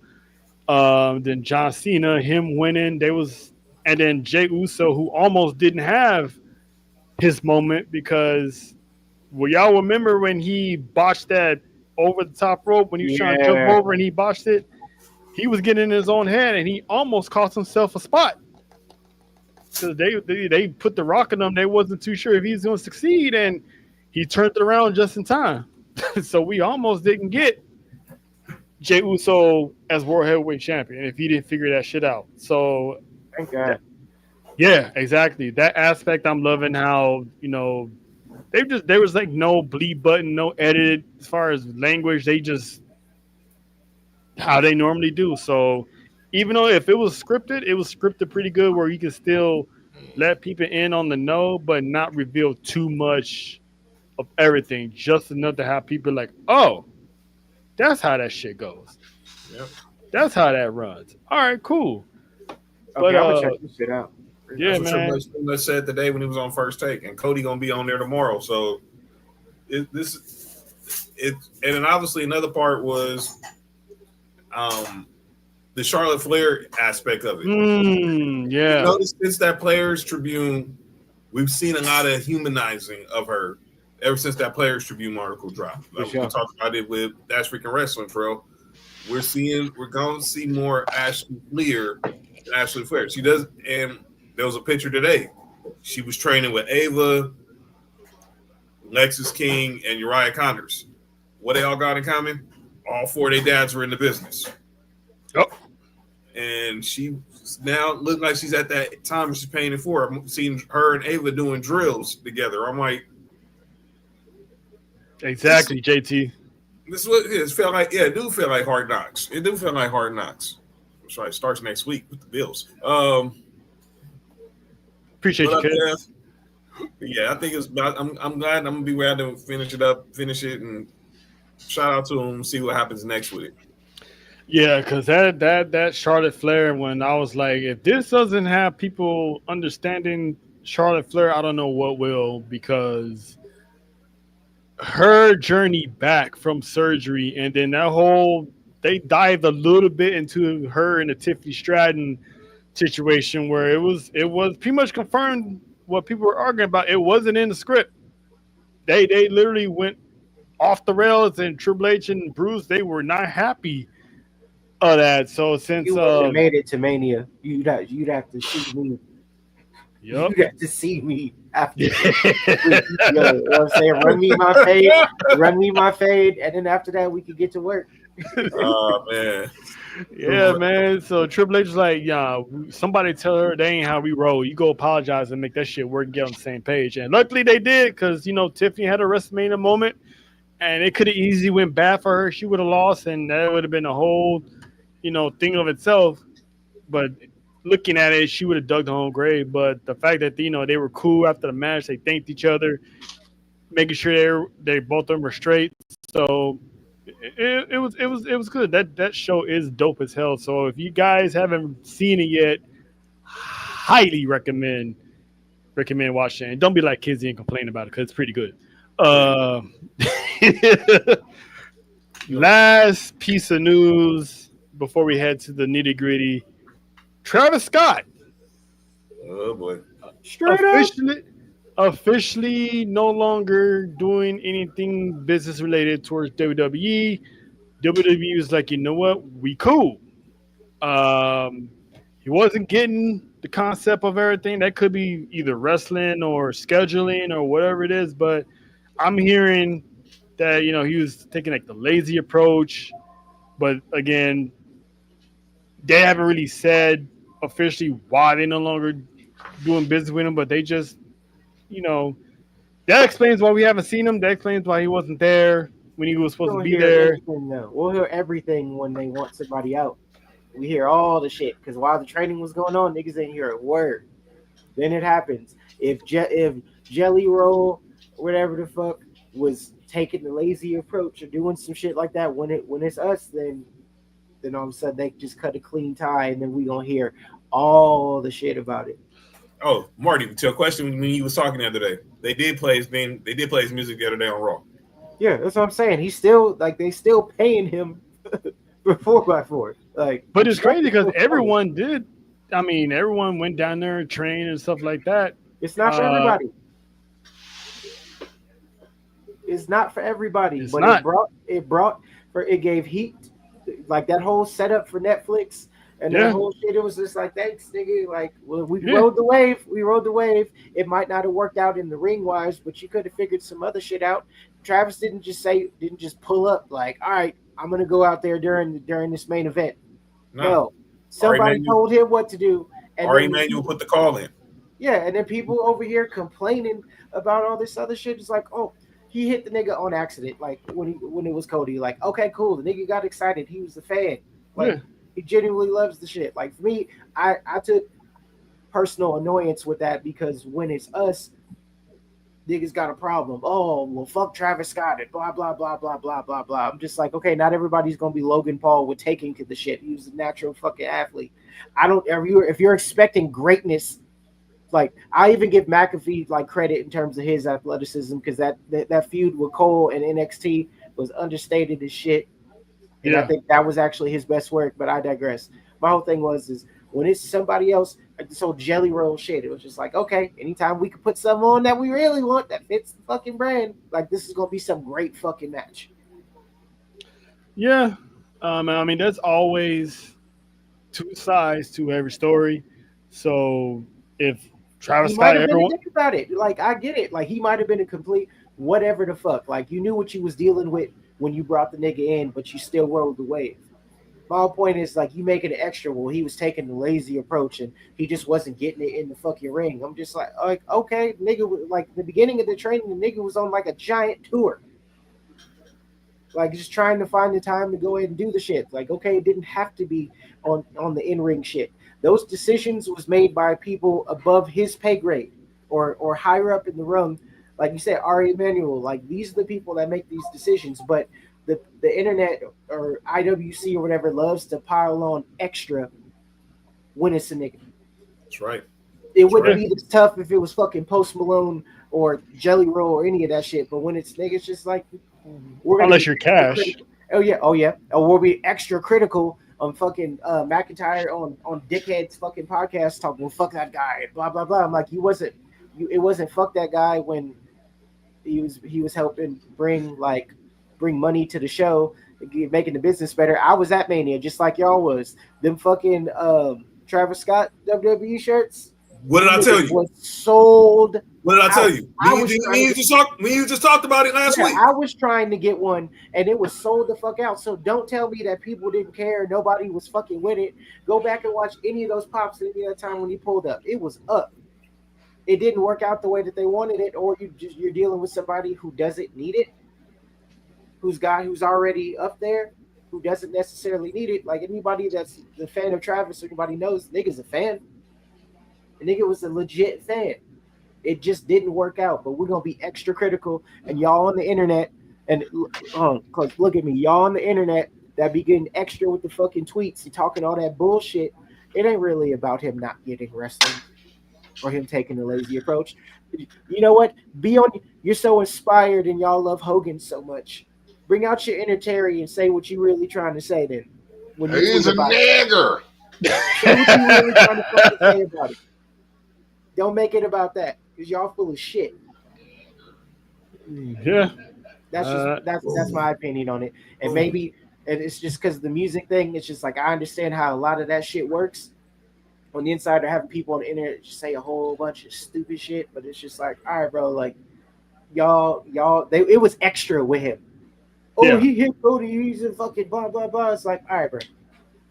All right, y'all. Just say what you really trying to say. You'll see that on Unreal. He FaceTime Cody. He FaceTime Cody after the whole shit happened. But everybody wants to get in. All these insiders are saying, "Oh, the backstage is so upset with Travis Scott right now, and Cody was blah blah blah blah blah." Y'all, just shut the fuck up. Yeah. Just y'all are stupid. Or just be upfront. Say what you want to say. So call him what you really want to call him, and make it about whatever, because it ain't that. Like that monkey don't belong there.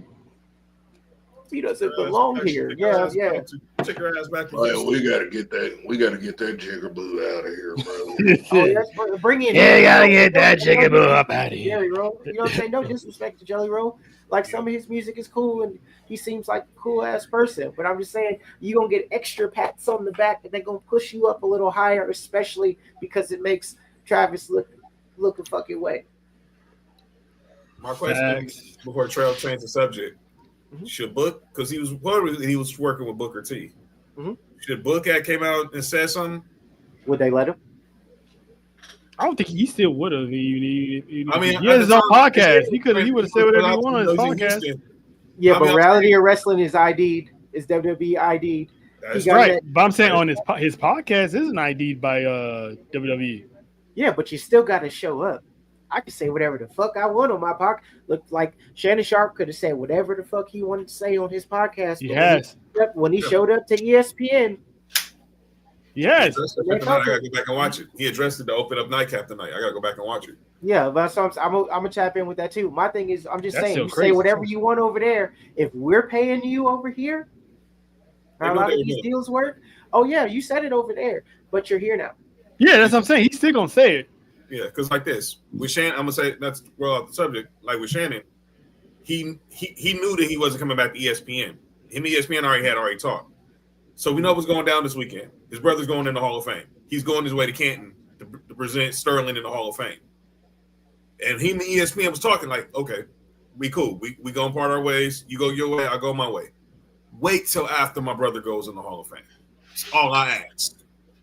Wait till after my brother goes in the Hall of Fame because I don't want to steal the spotlight from him. He's waited his entire career for this.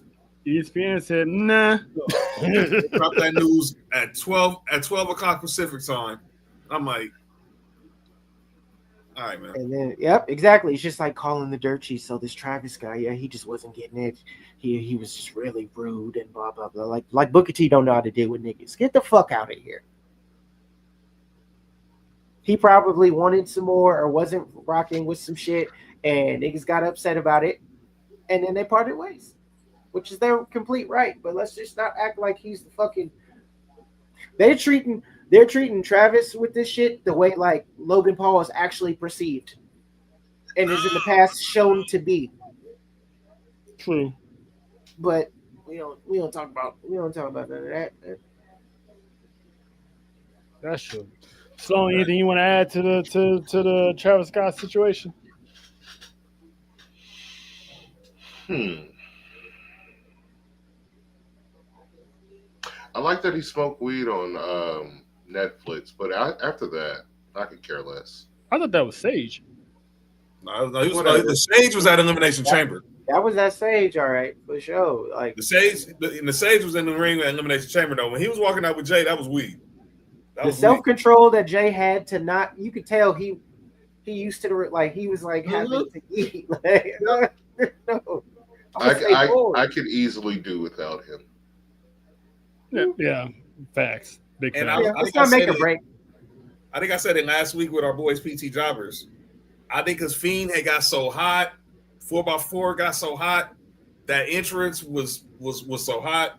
Dude, the lighting in the dome when that song broke out, that shit was dope. And yes, he was high because I smelt it. I was like, I think he doing? It could have been something. We could talk about this weekend, but they rushed it because of how hot Travis was and he's coming off performing at Coachella that same weekend. Yeah. I mean, yeah. That's true. But sayonara, maybe when he's not on tour, they'd do something. But that's half of the reason why Dwayne looked. Yeah. Check's still cleared, though. Sure did. But now let's get to the big payday, the big pay window, as good old Dusty Rhodes used to always say. Summerslam is this weekend. And let's pretty much go over what we got going on here. Let's see here. This is pretty much SummerSlam Saturday. Let's go down the card real quick. So we got Sami Zayn and Karrion Kross. John, how do you see this playing out? Because with his contract situation up in the air, this match can go either way. Like I said earlier, I think Kross wins. I think he's going to make Sami finally see the light. Say Kross was telling the truth, and Sami's gonna be fighting the ultimate underdog fight, bad ribs and all. But Scarlett, Cross, they're gonna have that metal with them. And if I was Sammy, I'd wear a bulletproof vest because one shot and he's gone. And I think Cross. Oh, you talking about him getting piped down one more time? Pause. Wild, right? That's one pause. But he gonna get hit with the pipe one more time. And I think pause. And stop, Nessa. Don't start. He had that black pipe. Yeah, Scarlett gave him the black pipe fully gripped and just cacao to the guts. A woman giving a man the pipe is just still okay. All right. It's 2025. Happens all the time now. She's trying to pipe it up. Yeah. Hey, look, it could be like the Dallas. Not the Dallas, but the Atlanta Dream and the no. I knew this. Dude, that happened last night during our show. Someone had a colorful pipe on the court. Yeah, somebody had the 9 green bike pump. Set a pick with the pipe. Literally. And they were just in the huddle, not even paying no mind, like it's not even there. I'm pretty sure one of them like, hey, give me that. It's a winner. Somebody was like, how did I get close? Luckily, it didn't have a suction cup. Stunk. And just be going back and forth like this. Like one of those wacky inflatable too, just one. Oh my god, bro! Now they're gonna have to search all the studs when they come in. Oh god! So just check the locker room, see who complaining about who been in my shit. Yep, because that was definitely gonna be a glow in the dark kitty. Who was in glow in the dark kitty with the glow in the dark bike pump? Bro, somebody got a DNA test that. Is there even a pot big enough to like they go whoever's it was that now they gotta boil it and do all the sanitary shit? Like that's just crazy. Put some sanitizer on there and wash it. Hopefully they put it in the washing machine. How's she supposed to get on the internet and tell people that hers is bigger than the actual male's if it's gone? No. Bro, they got both. This nigga Jermaine says stud search. Hey man, Stud Buds took over the weekend All-Star weekend, so they figured let's keep this thing rolling. Is there merch for that yet? Yeah. Saw the guy from Lip Gloss and Nighters. I seen there was some Stud Bud t-shirts circling around Twitter the other night. Hey, shoot the link. I just like support. We got to support. Hey, if y'all get any WNB, who doesn't have to be WNB, if y'all get any studs on the show for like the sports talk, I have one request. What's up? I know what he finna ask too. Yes, because we couldn't figure it out. I need you to ask them. Can studs wear makeup? Done. First of all, that's not how the nigga said it at the house. The nigga said, and I quote, "I've never seen a stud in the wild wear makeup." In the wild, because stud buds did not have on no makeup. Courtney Wimble and Natasha Heenan, they did not have on no makeup all weekend, all All-Star weekend. Do they even know how to glamour up? Bro, at the same time, we watching the flag championship. Oh yeah. And he say, "You see number 2, bro?" I say, "Yeah, I see number 2." He was like, "With the locks and the taper, bro, that's a little stud in training." I said, I looked him dead in his face and said, "Bro, what time your flight leave?" There's context. I'm just saying that's the homie that she gets a red shirt with the actual football players, and you know what I'm saying, she got the inside scoop. That's a sleeper agent. It ain't even a sleeper agent. Like she get to go in the locker room, all the tea, the drink, all whatever, it's there. That's insane. You need her on your roster, and she probably know the fire barber, because I ain't never seen a stud that didn't have no clean ass lineup, especially with the locks. Facts. The taper was You do sharp. got a point there. That's what I'm saying. I'm like, she gonna know where all of the females is at and what the scoop is, and she finna know who the good barber is. She so is.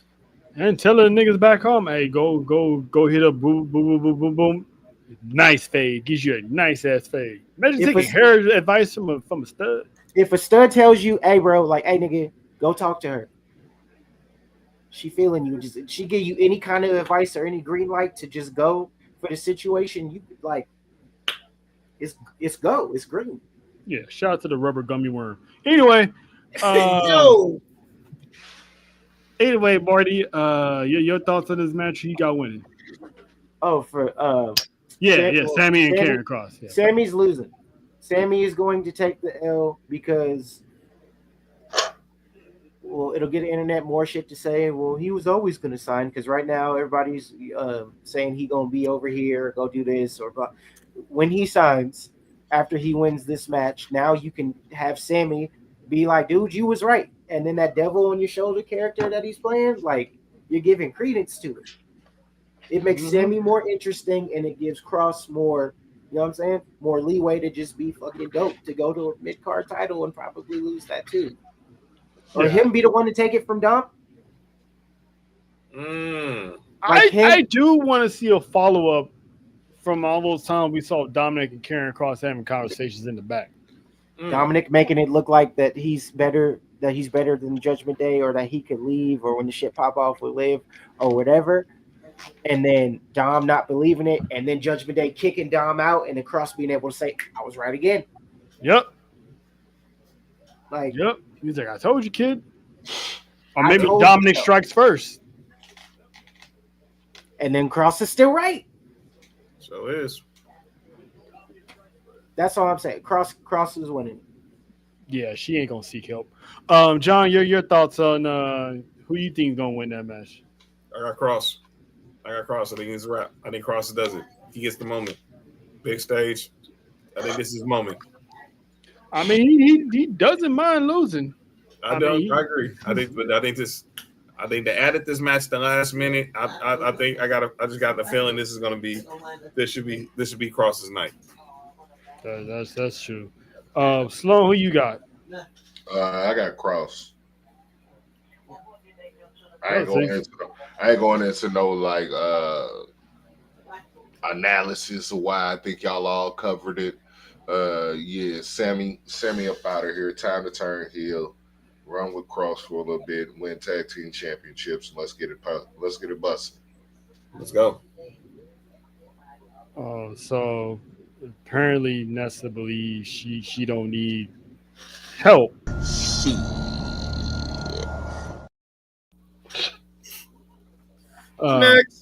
Next. So Tiffany Stratton, Jay Cargill. Easy one for me. I got Jay Cargill. Sloan, who you got? Tiffy time. Oh, really? Wow. Oh, okay. Now I actually want to hear the analysis. I actually want to hear the analysis on this. Why you got Tiffy? Because that nigger girl isn't ready yet. He's not speaking. He's not lying. It's not blasphemy. I get it. It's not blasphemy. That young nigger girl ain't ready yet. I love Jade, but she too green right now. She greener than Tiffany. You can't go from green to ultraviolet green. Ooh. You could if you book it right. My thing with Jade was that she was booked incorrectly from the jump over at AEW. You have the female Goldberg. You booked her the female Goldberg way, but then fucked her over in the female Goldberg way. Yep. And kept her from the top. She should have had the TBS and the AEW championship. Facts. At the same time. No, they didn't do it. But look what they doing for Megan Bay. Nothing. No, they get to do it the way they really wanted to. They finna do it the way they wanted to do it with Megan Bay. They finna do Jade.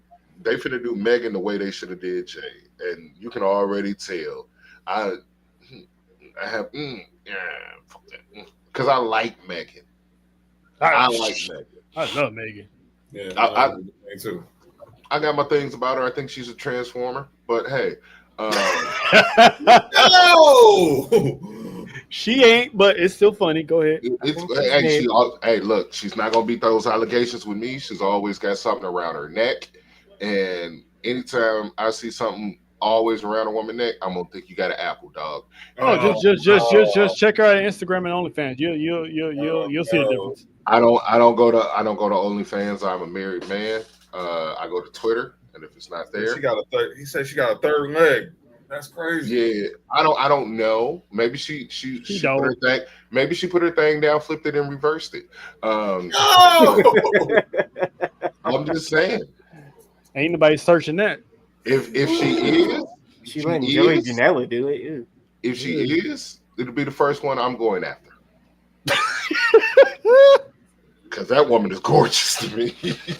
This nigga Cass had tripod alert. She's very pretty. She just can we stop pretending that the in-ring work is just so fucking magical and great? No, it's not. She's very mid. She's mid. Jade is mid in the ring too. Tiffy is mid. Tiffy is kind of mid in the ring. I get that somebody said she just needed to lose the belt, but I don't think she needs to lose it to Jade. She shouldn't have left NXT as early as she did. She had no choice. Yeah, I know. They were sending people up because they got people coming in, so it's like you get lost and eventually get fired. Or you move up and swim. So, well, fuck it. I got Jade. I got Jade in this. She was miscast. She should have been a heel from jump. Like I'm sure that's coming. Maybe the title could be the catalyst for that. We have seen them take mid on mid and strap a fucking rocket to it. Them doing it to a nigga, I'm not going to be against. I'm completely fine with it. Tiffy is mid. She's pretty good in the ring, but this championship, it's like the same thing, bitch. Are you a heel or a face? Because you're not believable as the face. It's like an unpolished Charlotte. Because like Charlotte, depending on when she was face or when she was a heel, she's better at a heel than being a face. But the point is, she knows how to, like, when it's time to switch to that side, she knows how to lock in and do it. Right. If he hasn't figured it out yet, this whole her first reign is reminding me of like Alexa Bliss's first title reign or like Liv Morgan's first title reign, where it's just, oh, it's blonde, white, throw it in there, yay. No, this ain't what we thought it was. It's not hitting. It's mid. And maybe her losing the title will give her some more character development, maybe push her in that heel role and then give that time to develop. Like, it is what it is. Neither of them are going to get that time to develop or got that time to develop just because there was so much promise and the package, the display looked so fucking good that you just needed to be there. So I get it on the business end with that. But it's just like, no, fucking everybody else got to try and have a first one and have a first title reign and have it be made and not have it work out. It's our turn now. Yeah, let Jay do it, and then you gotta just or solidify the queen of the ring. Exactly. Or else, what the fuck is the point? You won the queen of the ring. That the queen of the ring is like the elimination chamber esque from like Money in the Bank. It's just like, okay, here's another way to go about it. And this validates you when you win something. The cash in or the exchange rate, like with the women's Money in the Bank, it's almost a damn guarantee. Mm-hmm. The king of the ring, the queen of the ring needs to mean something.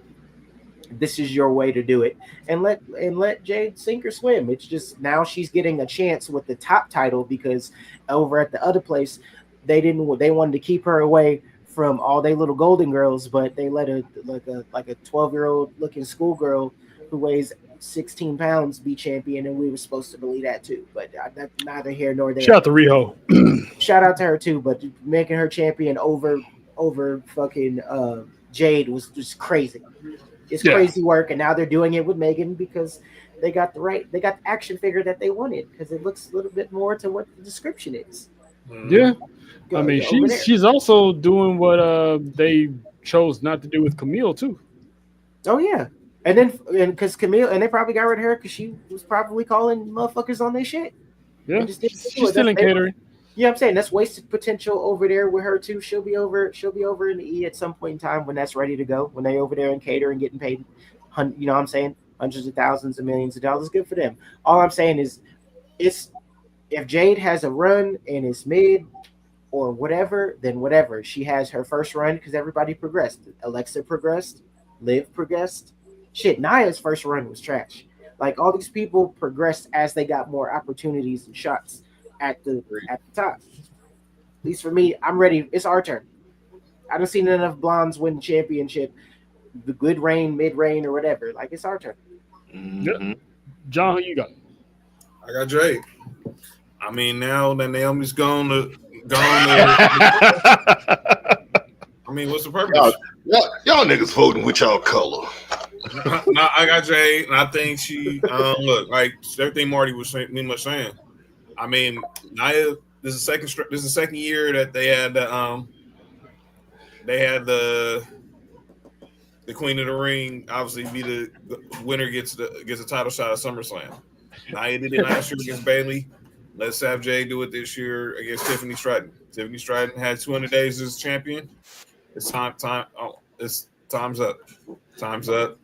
And hopefully her next run should fulfill more potential on that run. Because obviously, like I said weeks ago, I think everybody's first run will always be hit or miss. Sometimes they're gonna hit it out the park. Sometimes they're not. And Tiffany didn't really hit it out the park. So This time, I think Jay gets her chance. But we'll see how long she can hold on and can she push the envelope as a champion, because I think eventually her sister in arms will be coming back real soon. Okay. Yeah. I find it funny how, Sloan kind of reminds me of Uncle Ruckus. He's like, you trying to be pro-black? Right, out here trying to be pro-black. Greatest champion, that makes that her and Bianca feud have a little more to it, don't it? Yeah, and I can actually see with Naomi out the way, because it looks like they're separating the big three, because I wanted them to have that triple threat match at Clash in Paris, but they had Naomi cash in on the World Heavyweight Championship, which is cool. All right, I get it, but we can still get Bianca and Jade in Paris for the WWE Championship. And we can get Jade as a heel. We're probably never going to find out who really done it unless they're really going to have us believe it really was Naomi, and that was it. Because that story looks like it's long gone and done. Oh, no, they could always run it back at that Crown Jewel Championship. You could do it like this. Put the title on Jade for now into Paris, and then have Bianca take it off of her, and then that bitch turn heel. You got Bianca turn heel, and the whole time it was her and Jade playing. I mean, her and Naomi playing Jade. Yeah, and now we can get Naomi and Jade. Jade and Bianca. The second half of that big 3B, because she already got rid of Naomi. Now she got Bianca in her sight, so she kind of chased Bianca for a while, and see how that goes. So she could chase Bianca into Mania. Yup. That's the same thing Lena just said. Yeah, Bianca and Jade are in Vegas. See, great. I like Lena. Great minds think alike. Shout out to Canada. But yeah. So there's like Sloan is the only one that's going with Tiffy time. Everybody else is pro-choice. You know how that goes. Black Lives Matter. Blah blah blah.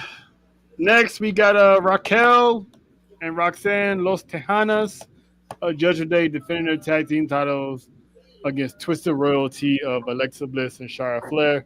That's what they call them? Well, some people call them Twisted Royalty. Okay. I can see that on merch. Shout out to Vanessa, run her check if they do call her that, because she's been saying that for the longest. That is Twisted Royalties. But this match is intriguing because I can actually see Judgment Day losing the tag team titles, because I would love to see where this Alexa Bliss Charlotte Flair team would go, and it seems like them winning the tag team titles would be the perfect decision. So I got Team Blondes. Sloan, and because blonde. Oh, well, this is this in my mind, this is Team White versus Team Republican Mexican. So Team White versus Tex-Mex. Team Tex-Mex White, and I'm going with the white women. I am going with the white women. The white women the MAGA whites gotta have something. And the MAGA whites. The MAGA whites are going to beat on the illegals and kick them out. So let's get them on up out of here. Yeah, Marty. Liv is going to interfere and cost them everything. If they lose, it'll be because Liv interferes. This weekend is going to be the destruction of the Judgment Day as we know it. Yeah, I can see them pretty much redoing the whole split, just have it dropped out of nowhere. And that's what I do. Hey, I got Team White is right. This nigga. Okay, I want for Judgment Day to retain. Like I doubt it is gonna happen, but fuck it. Like stranger things have happened. I'm gonna go with Team Judgment Day, depending on how Liv is recovering. Because if she out there in a sling, she ain't really gonna do too much. She can do enough. Because my thing is, or there could be some fuckery in the finish that they'll allow them to run it back. Like even if they get the win for this one, they can run it back in Paris, and then you know what I'm saying, team, you know what I mean, Amazon Blonde and them, like they could fuck around and win it back.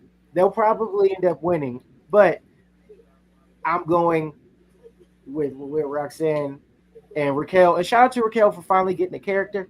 Thank you. You know what I'm saying? They finally using her right, and Roxanne, like this works for her. Like I like this dynamic, and I'd like to go on a little bit longer. For them wait until Liv is ready to go, like ready to take bumps and get in the ring, versus her still being hurt and costing them, and then you can't get no get back because she ain't clear. Then we're just like strung along for all that. And then for the sake, like you know what I mean, like you can come up with some fuckery finish, Dom get involved, where they have to get a rematch at a later time. But that's how I do it. Who turned up shit? Who getting beat up? Uh-oh.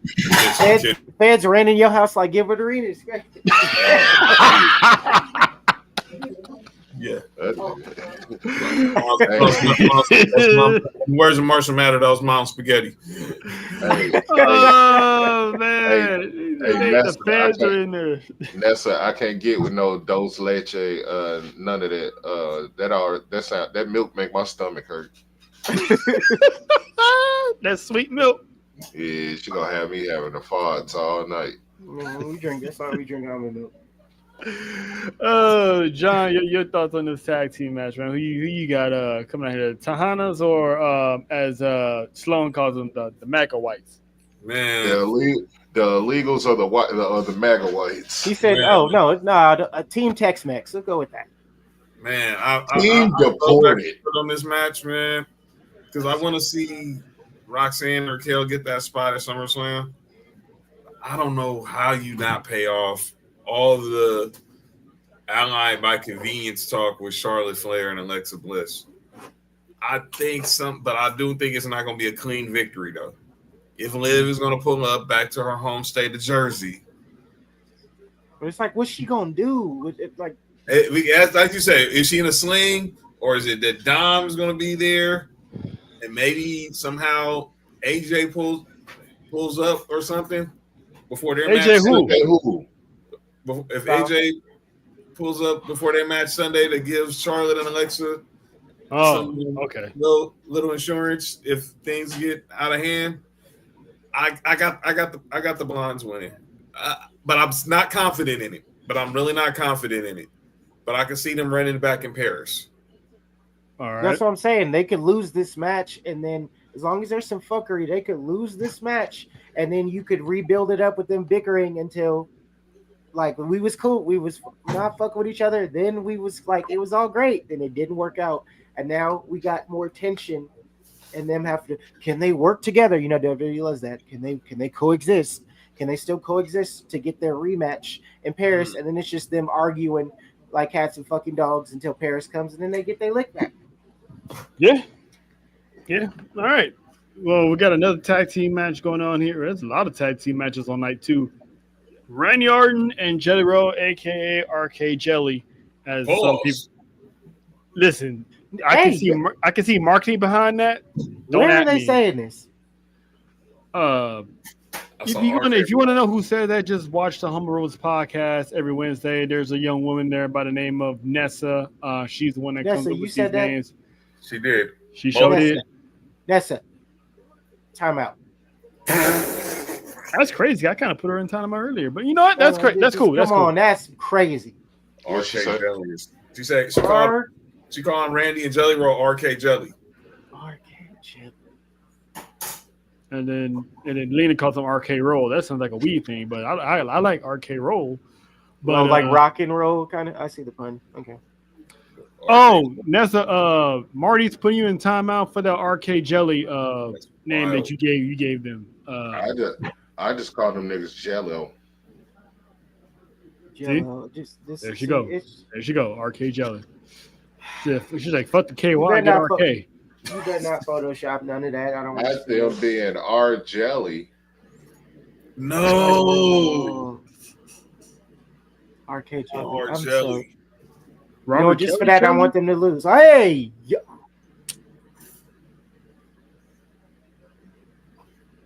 Oh, my bad. Anyway.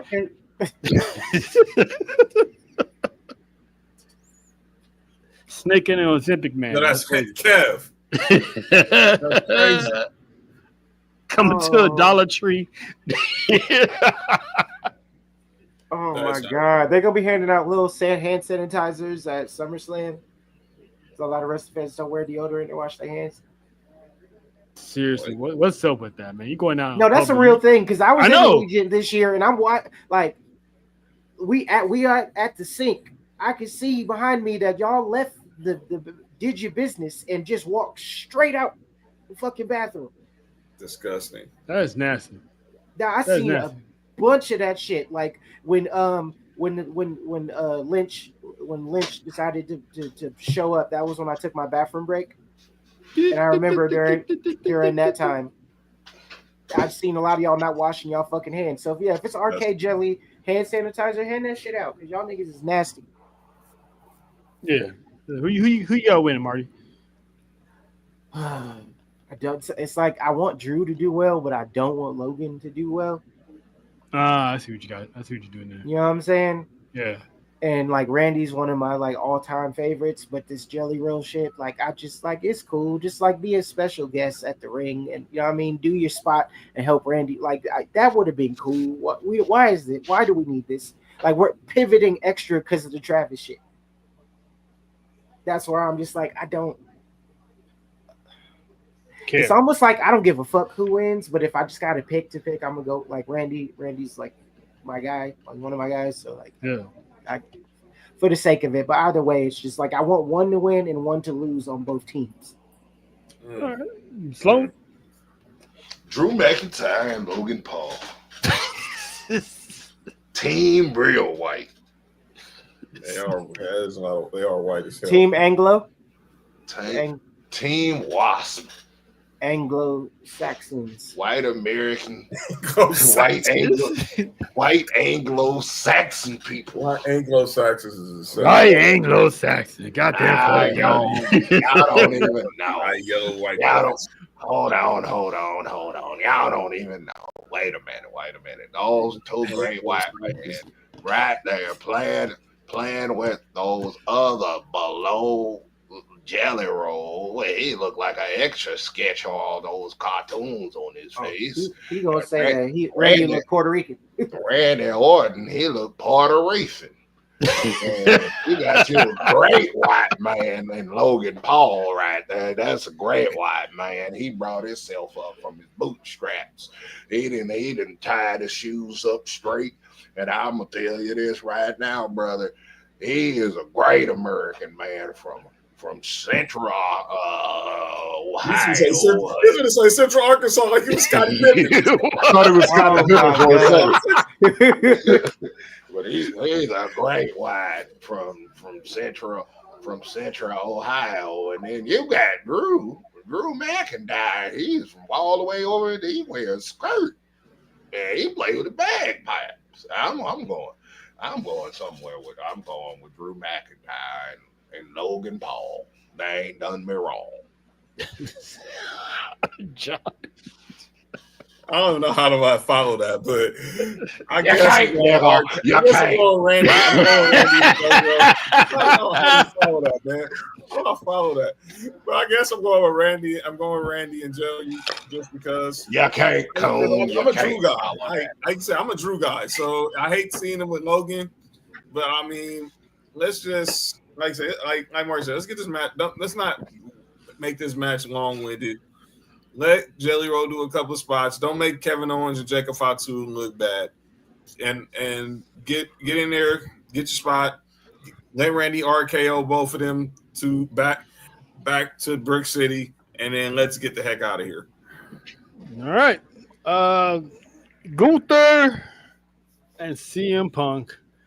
I'm going to go with upset. I'm going to go with CM Punk because I have a feeling there's going to be a cash-in involved, and CM Punk's going to win the championship, but he's going to walk out a loser. Marty? There has to be some sort of fuckery because my thing is when do you pay the Punk shit off? Mm-hmm. Like, Punk's one of those people where he could just take repeated L's, and then when he gets – it's kind of like when Bryan Danielson used to take hella L's, and then when he got into – a match that mattered, then he could win it. You know what I mean? Like some people could just take the L's. It's not gonna hurt Punk, but I don't know him beating Gunther, not having like a 16 to 24 month reign every time. I wouldn't be against that either because then it gives him something like there's some doubt in the character in a way, or it could just make him even more mad and he just crashed completely the fuck out. Mm-hmm. Especially with Punk talking all that shit. I would like for Punk to win. But if Gunther ends up winning, then you know what I'm saying? Like, I'm gonna pick Gunther, but like I would like Punk to win just because it'd be interesting to see how Gunther as a character has to pivot, and hopefully he just crashed the fuck out. All right, and then you could get the title win for Punk out the way. So then it's like, okay, we did it. Now he'll lose. Gunther could get the win right back. You know what I'm saying? Y'all can run that back at a later time. Figure out something. When Seth is good, you know what I mean? That could be the cash in. You know what I mean?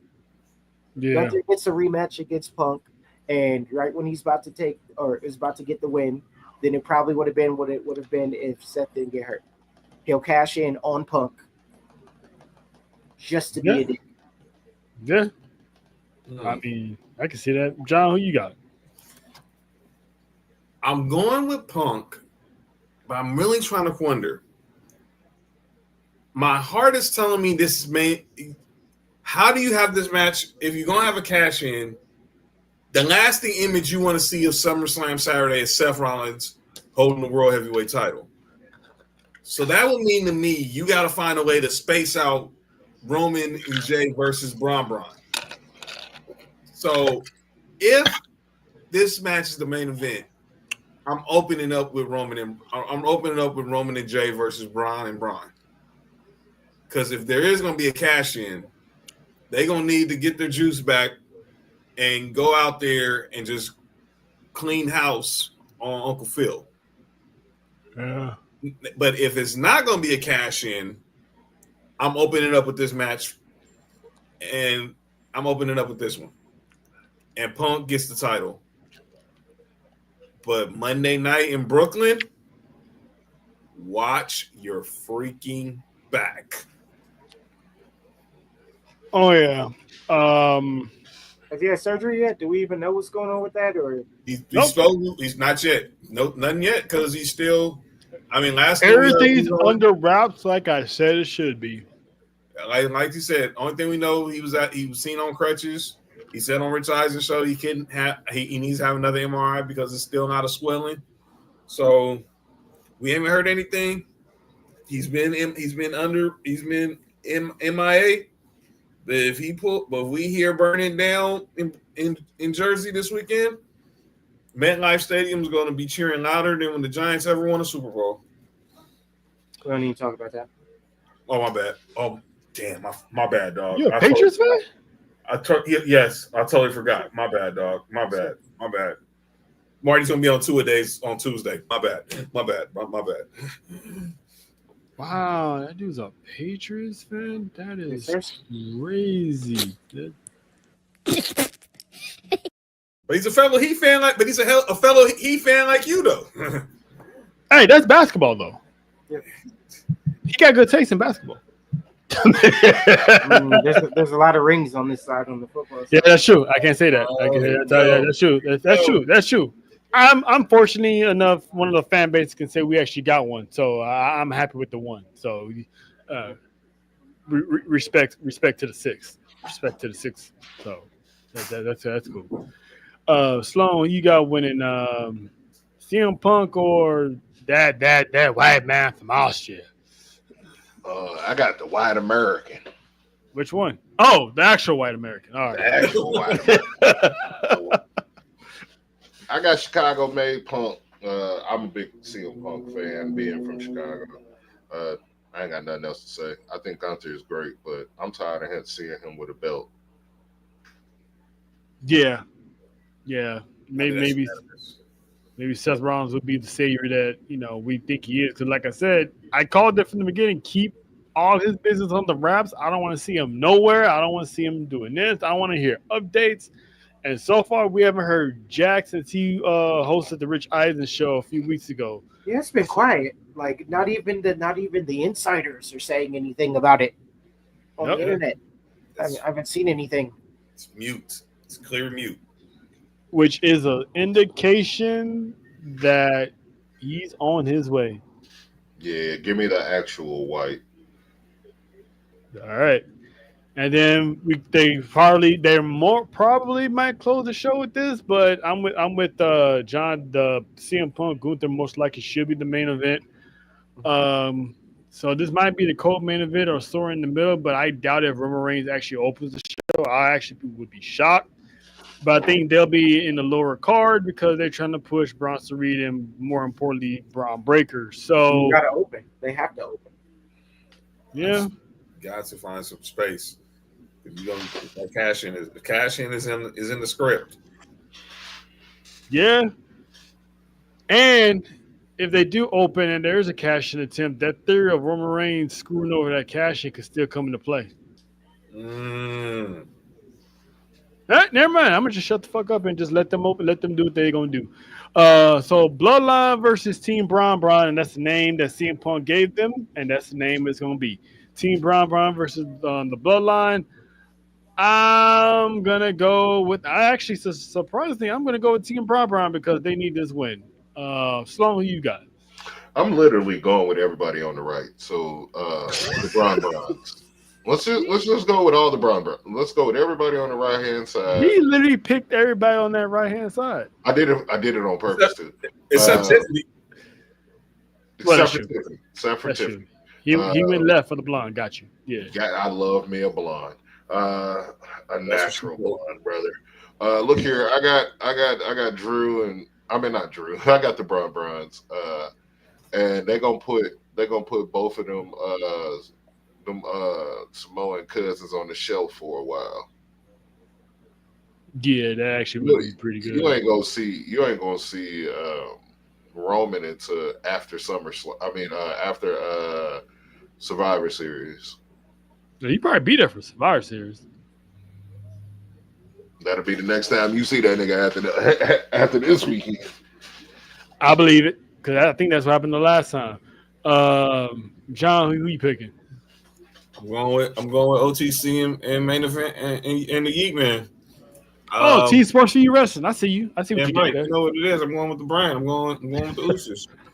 I don't know what colorways Roman gonna have on at SummerSlam, but you know what they said in when the Majestic saying get rich or die trying. They took the kid took his chain. They take your chain, take your balls. Took your shoes, man. He took your shoes. Yeah, he don't have to get his chain or something. Were those even out yet? Yeah, they might not. Or they might. I don't think so. I just saw a picture of them. I think they come out Saturday. Oh, unreleased? Yep. No. No, you gotta go get them joints back, kid. You gotta go get them. Nah. I think they dropped Saturday. Yeah, go get them. Go get them joints back ASAP. Okay. I've never seen Roman Reigns get emasculated on live television. That had me dying. That was worse than the Shield breakup. They did him absolutely dirty. But not all biases aside, man. Fuck all that. Well, all biases. No, you already know what it is. The Bronze could take this L because they don't have their leader. They can sit there and bicker because White Braun think that he running shit when really, like, if I was the other Braun, I'd have been like, bruh. That's why he took the shoes, because he was like, oh, this motherfucker think he running shit like he's the leader. No, I took the shoes, bruh. They're talking about me on the internet. they could take. Nobody's talking about the spear. We're talking about the shoes getting took by the other Braun. The Braun that's a better wrestler, by the way. The Braun of color. The Braun that's also a better promo. Braun of natural color. Indeed. I mean, in the bank. Indeed. You know what I'm saying? The 5-star real one. But what I'm saying is yeah, they can lose, and then they can bicker amongst each other, and then Paul has to go ahead and stop it. And then when Seth comes back, he could be like, see, y'all thought y'all had it. This is why I'm the president and y'all ain't there yet. They could take this fucking L. Because then Roman just came back because dude got hurt. Bro, we gonna lose him again? He lost that Mania. He ain't losing at SummerSlam to me. Facts. I feel the same way. Tribal Chief, Tribal Yeet getting this, bro. I'm not mad at that. I'm not mad at bias. 5-star away. I'm not mad at that at all. At all. So yeah, I mean, Bloodline got it. You get Sloan. He went to the right side, so he's gonna go with the Bronze, and I got Team Bron. Marty and John, they got the Bloodline. So we'll see how especially if there ain't no Bron merch. Like I need the merch. I believe it more if there's some merch. Yeah, that's gonna be some fire merch though. If they Bron, like Deuce Bronze. I ain't got no LeBrons over here. All I got is some Lucas by me right now. They ain't somewhere. They're somewhere in that closet with like 87,000 pairs in it. Hey, bro. Shout out to Skinny Luca. That dude's gonna be a menace to start doing defense. But SummerSlam Sunday. Outside of Roman Reigns, like Sunday has like the more interesting card in my opinion. So we go, and it's pretty much all champions on Sunday's card too. And every match is a championship match. Champions. And go figure, right? And they added one more championship match to Sunday, which we found out Friday. Yep. And do I still have that somewhere? Yeah, let's talk about that for a sec. And that is the return of the TLC at SummerSlam, because pretty much they're making it up for us for not having a TLC match at WrestleMania. They finna cook. So now we got the Wyatts defending against DIY, Ray Phoenix, and Andrade. Mexico. You got Fraxium, Motor City Machine Guns, and of course Tez and Dawkins, the Street Profits. This match is, like you said, this match is gonna cook 10 times over. I'm looking forward for this match. I actually gonna have the Wyatts retaining. They just won this match, so it wouldn't make sense for them to lose the titles. They just won the titles not too long ago. I can see anyone winning this, but I'm gonna go with the Wyatts. Sloan, who you picking in this match, man? Give me Team Mexico. I'm down with the Taco Burrito Kings. Yeah, we gonna go with them because they the only ones that ain't won a belt in the company. Everybody else that had the belts. But yeah, Team Mexico.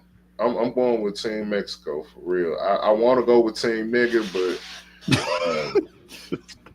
Team Nigga they gotta go on. They finna go on a heel streak anyway. So when Bianca turn, Team Nigga gonna turn. But for right now, yeah, tacos and burritos, please.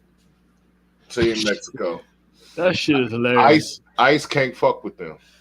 That is hilarious. We got Kev going with Team African American. John, who you picking? Which team you picking? This is tough. I think I don't know why I think Fraxion's gonna cook in this match, especially Nathan Fraser in the ladder match, and so the Guns. But I think I'm going with the Wyatts. But I had a theory last week. If they was putting the Street Profits on SummerSlam, the split is happening. I don't think it's going to happen now during this match because I think that's just too much. But that Friday night after SmackDown after SummerSlam, it wouldn't shock me one bit. They finally started to do right by them now. If they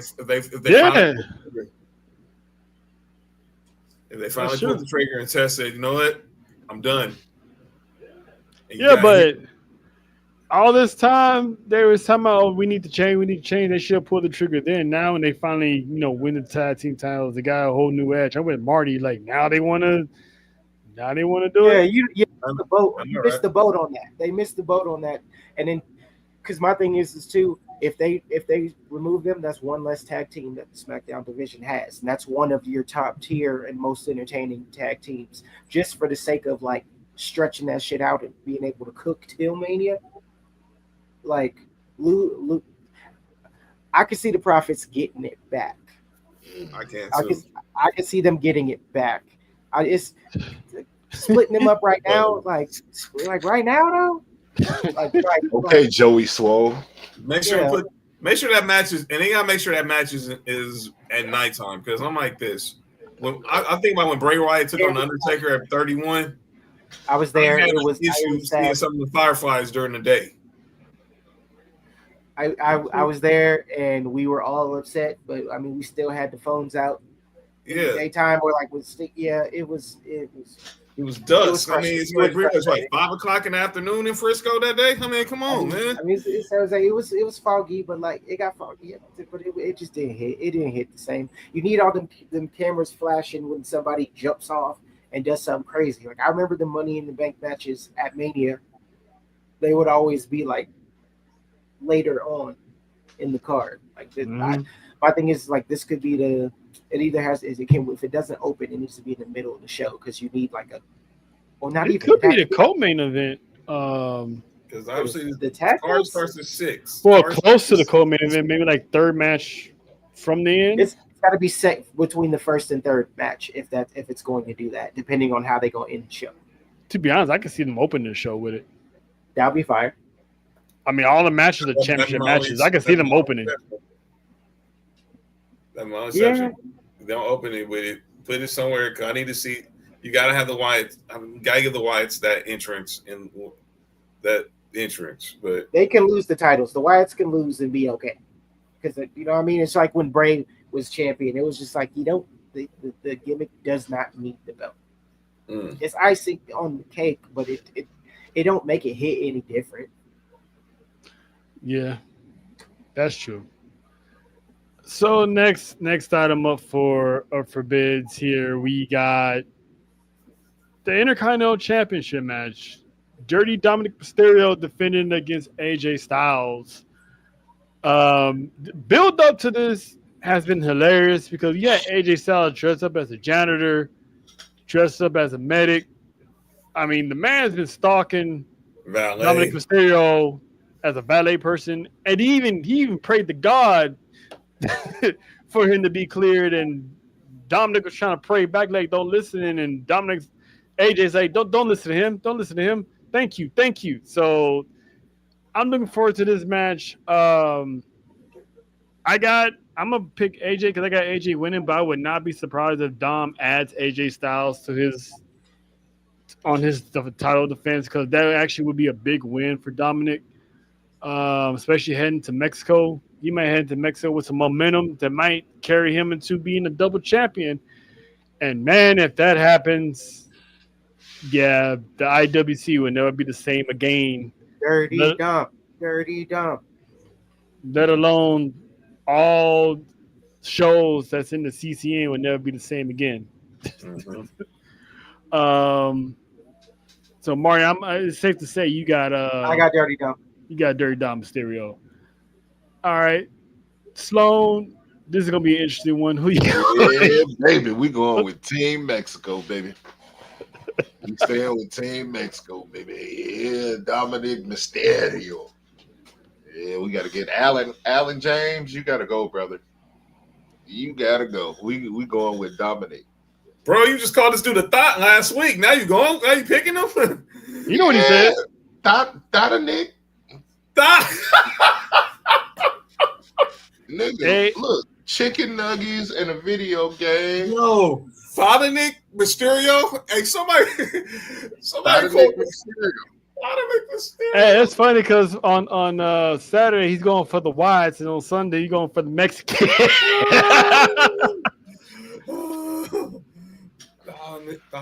Dominic Mysterio. That's funny. Oh man, I got Dom too. I'm going with the mustache and the mullet, baby.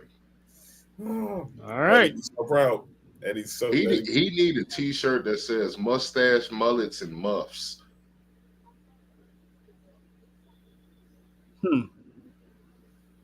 That's just like the barrio. I can see that. I know one person's definitely going to get that. Well, female that is. So next we got the women's Intercontinental Championship match: Becky Lynch and Lyra Valkyria. John, who you got? I think Lyra's going to have a big night, but just for the sake of this show, because I know what's going to drive content, I'm picking Becky for all the wrong reasons. Just so I can hear Marty say something bad. Just so I can hear Marty hate on her. I just want to pick Becky. But I think pretty much John's team. Dollar make a work. Party till I die with my chin up high. Fuck 'em up, fuck 'em back. Yep. And let me be clear. I think Lyra's going to put on a good match. I think somehow Bayley does get involved. She did get involved somehow. But I got Becky winning the title. And then Lyra officially has to move on from challenging as long as she's a champ. But they're going to beat the Irish hell out of each other. So I like what Lena's saying. Bayley's going to turn heel and screw Lyra over. I can actually see that. I can actually see that. So Sloan, which white Irish woman you going with today? Neither. I'll be going to the bathroom during this match. So say some nigga shit. What I mean? Well, no, I asked Sloan who you picking. He said he going to the bathroom. I refuse to pick that Wang bitch. Give me 2 wings. That bitch is boring, bro. She cute. She came through with the little hair this week, and then she did the little her Becky Buster shoes. Yeah, she did the little nigga monkey shuffle with the little spin and the electric line dance. I was like, okay, shorty, but you still boring as like paint drying. So it is the most personality she's shown like ever. Yeah, yes. I'm gonna go drop me a deuce when that one's on. It's a Becky match, so I'll probably go and make some food because Bayley should have been in this fucking match. Y'all doing her continuously dirty to put this boring ass bird lady with nice shoes in. No, it's the same thing. When Becky came out at Mania, I went to go use the bathroom. When she comes out for this, I'll go use the bathroom. Shout out to Bird Lady, who will have to carry her through a match because that is literally what everybody has to do. And then Becky will still probably win. Because I'm the man. Because I'm the man. These guys are retarded, man. This is funny. I love this. So pretty much this is going to be the Samoan Penitentiary match as for the Bloodline Championship. Solo defense against Jacob Fatu. Man, this match is gonna be nasty. This is gonna be like them playing at the sandbox, drawing up probably. I'm going with Fatu. I'm going with the convict. Sloan, who you got? This in the cage, right? Mm-hmm. Yep. Well, you better go with the nigga that's been in the cage before. Exactly. Gotta go with the nigga that's been locked up. I'm going with Solo. The Bay Area ex-con, Jacob, and Marty's going with Solo. He from the Bay too. He from Sacramento. It's close enough. It's not. It's Bay adjacent. Bay They're our cousins. That's what we say about Palm. That's what we say about Palmdale and Lancaster. It's like they are cousins. It's not like once you get to Fairfield, it's not Bay Area. Like, yeah. No offense to my John, you got it. I really want to go with Jacob, man, but I don't think he need the belt anymore, man. We know he got next. I'm with Marty. I think I'm going with Solo because I just think the MFT is gonna make sure that he walks out that title. I think it was something tells me there's a missing Tongan that's gonna be lurking around Brick City that weekend. Yeah. Oh God! What time lurking around Brick City that weekend. I mean, hopefully Jimmy doesn't come alone. I mean, hopefully he brings a certain ooze from straight out of Houston. He's definitely. Well, I don't know if you also saw Rikishi canceled his appearance at WrestleCon that weekend. I think it was him and Haku was both had meet and greets. I know Rikishi did for sure, but it was somebody else in the family. I think canceled their appearances at WrestleCon in Jersey this weekend. Okay, It's gonna be a whole bunch of shit going on this weekend. I'm all for it. By all means, you know what happens when they start canceling their appearances. Yeah, about to go down. Somebody could be pulling up. I think it was him and Haku. I think both canceled. I mean, it may be just. With that being said, I'd be surprised if what's his name? What's the little boy name from Houston? Zilla. I'd be surprised if Zilla dropped. I mean, he was already at Slammiversary last week. Probably be at not in the crowd, maybe. I feel like he might keep the fourth rope belt. Well, shit, he can keep all the belts. Yeah. Fourth rope technically got a partnership with TNA, which has a partnership with WWE, and then whatchamacallit, Reality of Wrestling is a WWE ID program, so he ain't got to lose his belts, I guess. No, I really don't, technically. He just show up for that and then go back to Texas, defend them titles, work them shows, and then pop up on SmackDown. Or he could be in the front row and just have a spot that could help, like, balance it out. I don't see them letting him, like, get involved, like, in the ring completely. Or maybe. I mean, introduce him some type of way. I am all for it. But yeah, next one, which probably might be the co-main event, but I can also see them starting this off too, like they did at Mania, and that is the triple threat match for the Women's World Heavyweight Championship. Io Sky, Rhea Ripley against, instead of Bianca this time, they're going with the other black chick from the Big Three, and that is the current World Heavyweight Champion, Miss Caution herself, Naomi. I got Naomi winning this, hands down. That's not even being pro-choice. It's just she's on a run right now, so I can see her either beat Rhea or Io, and then Rhea and Io can air out their grievances and have Rhea finally go heel. That's how I see it. Marty, who you got winning this match? Oh, so them committing to Rhea being the whiny, entitled heel that she was the whole build-up to WrestleMania, but niggas was booing Bianca and not showing respect to Io because y'all can get in the crowd and do this. Y'all wasn't about that. Y'all wasn't about that when she was fighting Bayley. Y'all wasn't about that, but I digress. Yeah, I mean, just at this point, I feel like the whole face thing, the mommy shit, that's run its course. It's like the man. It just went from man to mommy. It's run its course. Like, it was the thing. It's up. It's still over, but like it's like, man. Like, Rhea's at her best when she's a heel, to me. Yeah. And it's like, all right, cool, because we seen it. She was like whining and crying at the ringside when she lost the match, like right before, and then it was just like, oh, well, that happened. We're gonna completely throw that into the fucking rug. And it's like Io is finally getting the appreciation that she's always deserved. She can fight the uphill babyface battle to eventually get a title back at a different point in time. Right now, Naomi, you know what I'm saying? How did the fish grease right now? Like let's let this shit run.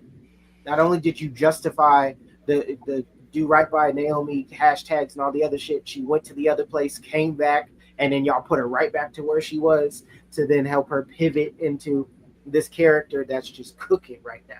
It's up. This is some of her best work. She's fucking hilarious. She's carrying this feud with all the charisma than any of that. She's carrying this feud. Let her keep the title a little bit longer. If you're gonna take it off her, let her hold the shit till Mania, because that caution entrance at Mania with the belt.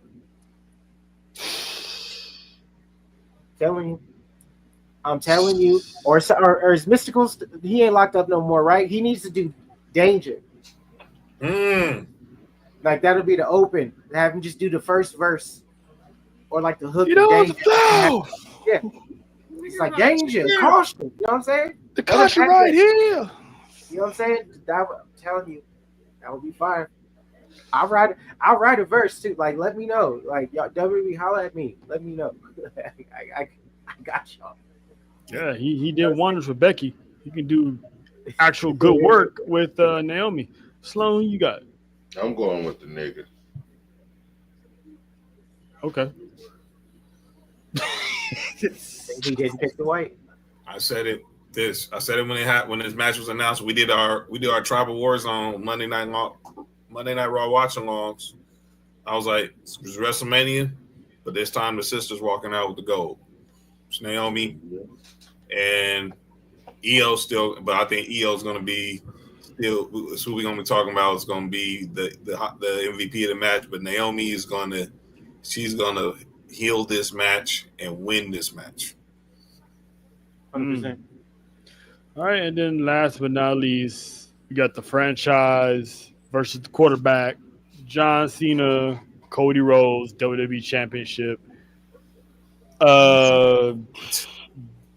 Does Cody Rhodes win the title back? John, I'm gonna start with you because you're the other John in this equation. Big John Cena fan. Do we get a double swerve? Does John Cena retains? Does Cody Rhodes get his rematch and win? I think Cena could afford to lose the title. I know we know he's gonna be in Paris. We know he's gonna be in Australia. We know he's gonna be in Survivor Series. We know December is it. And with the rumors that Gunther is gonna be the next, is probably gonna be the guy who is in his last match. I could see Cody winning, and I think him giving Cena a bit of his medicine. Let me hug it out, and let me kick you, and I'm gonna kick you in the balls. And if that happens, MetLife Stadium is going to erupt. I think they're going to beat the living hell out of each other. I think Cody is really finna exert some Homelander type tactics.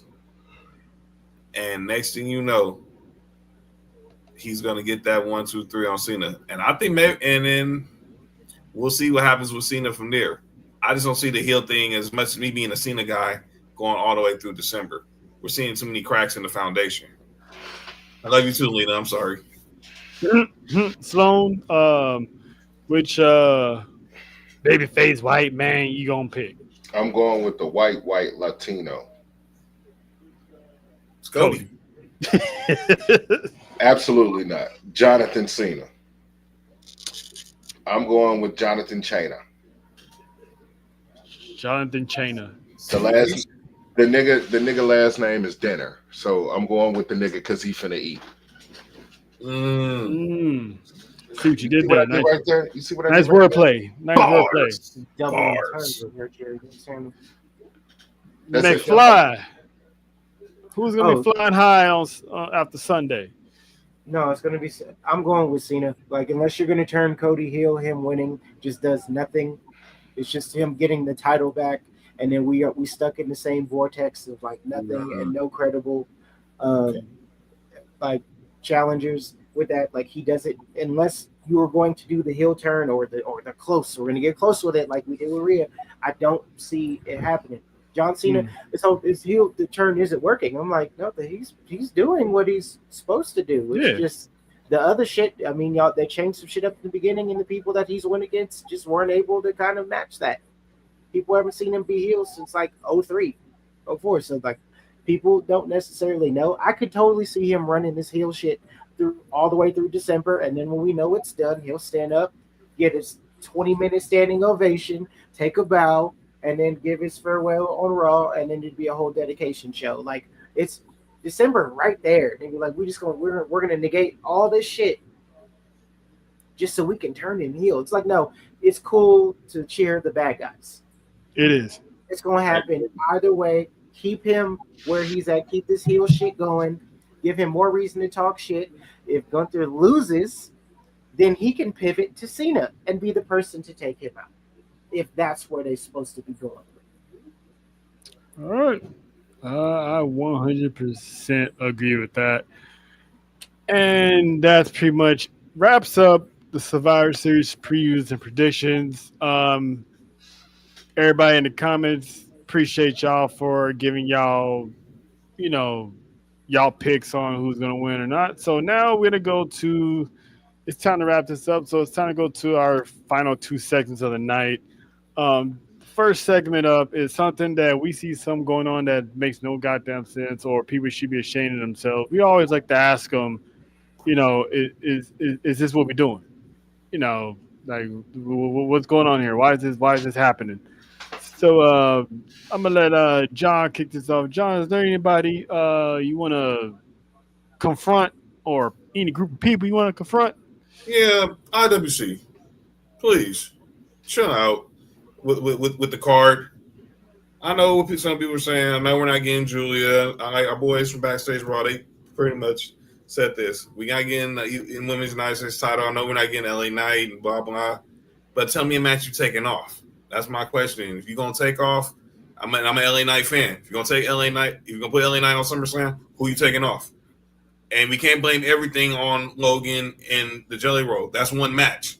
If you take that one match off, what are you going to do? Where are you replacing Julia and Zelina Vega with? Who are you replacing Damian Priest and Aleister Black with? Explain.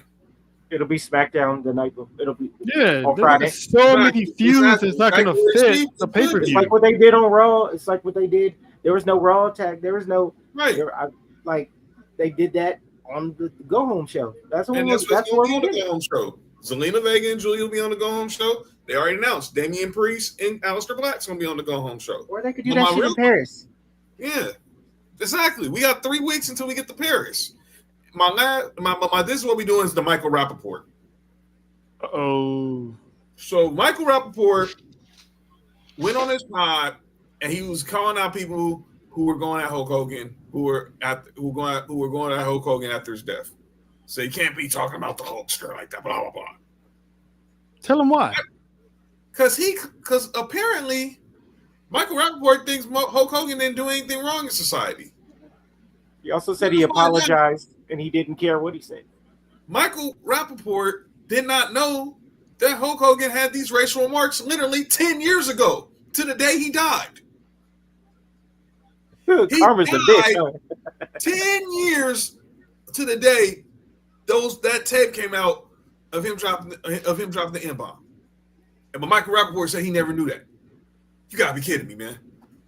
That's a rollout on your way out. It's crazy. Come on. What are we doing? Get out of here, Michael Rappaport. Look, I already know he's a known hater. I mean, he'll go out he was going out his way to do the Skip Bayless thing with LeBron. I mean, get out of my face. Get out of my face, Rennie. So, anybody want to call out? Hey, look here. I would really like to have a conversation with you dumbass women out there that's complaining, saying that y'all not finna buy y'all kids school supplies this year because the teachers can get them. This is why your child is failing at life, because you are failing at life, you lazy bitch. You can go stand in sections all summer that cost $500-$600 with bottles of liquor on top of your dumbass head like this. Like y'all been walking around with bottles on top of y'all head all summer, all fucking summer. And now your fucking teacher, your kid's class need 4 boxes of Kleenex, 4 things of hand wipes and sanitation shit. And you got a motherfucking problem? You gonna tell, because it costs you a lot of money. You gonna tell the teacher, go get the school supplies for kids. Nigga, you got 4 kids in your family. That teacher got 80 kids in a day. Shut your dumb ass up. That's girl math for you. Shut your dumb ass up. You gonna suck for some hair. You gonna fuck for some vacations. Go fucking suck for your kids' education. Preach. Put that on a t-shirt. Preach. You have to Preach. We're gonna have to shop that later. Preach. I'm done. I know why John's saying preach. All I can say is I understand, John. Barty, anybody want to call out and ask, what the hell are we doing around here? Yeah. What the fuck are we doing? Okay, so it's gonna get real niche. It's a 2-parter. It's real quick, but it's very it's very specific. As you see right here, it's like, okay, everybody knows, like, I am part Samoan. Like, my culture is important to me.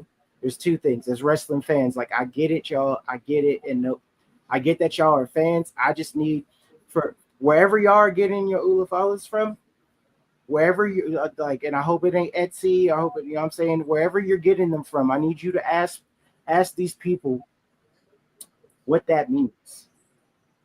It's not a storyline. It is not a storyline. It is not a fucking prop. Remember when Cody put his on, and then they had to check him and let him know you ain't never seen him near one since. It's not a prop. I get that you're a fan, you know what I'm saying, of the chosen one, you know what I'm saying, of the tribal chief, but just please to Polynesian people, like it's not a prop. That means something.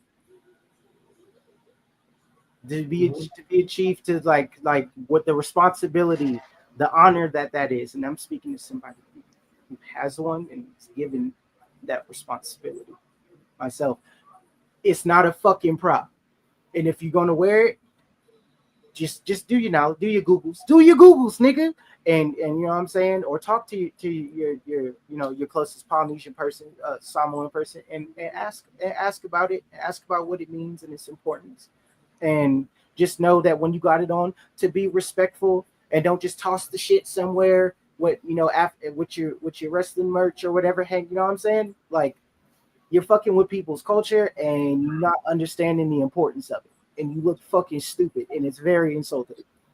Talk about it. Like, if you spoke to somebody and they put you on and like let you know like what it means, and it's like, okay, I want to wear this because I rock with Roman, and storyline was awesome. It was great for wrestling. Like, I'll argue it was just as important for wrestling in the last 5 years. It's not in the same way, but just in terms of importance, it's like the NWO was for wrestling at that time, because there was a dead period, and the other place was just starting it, and it was the fact that it was like the motion started, and there's a reason why it went for as long, and it's still going on as long as it did.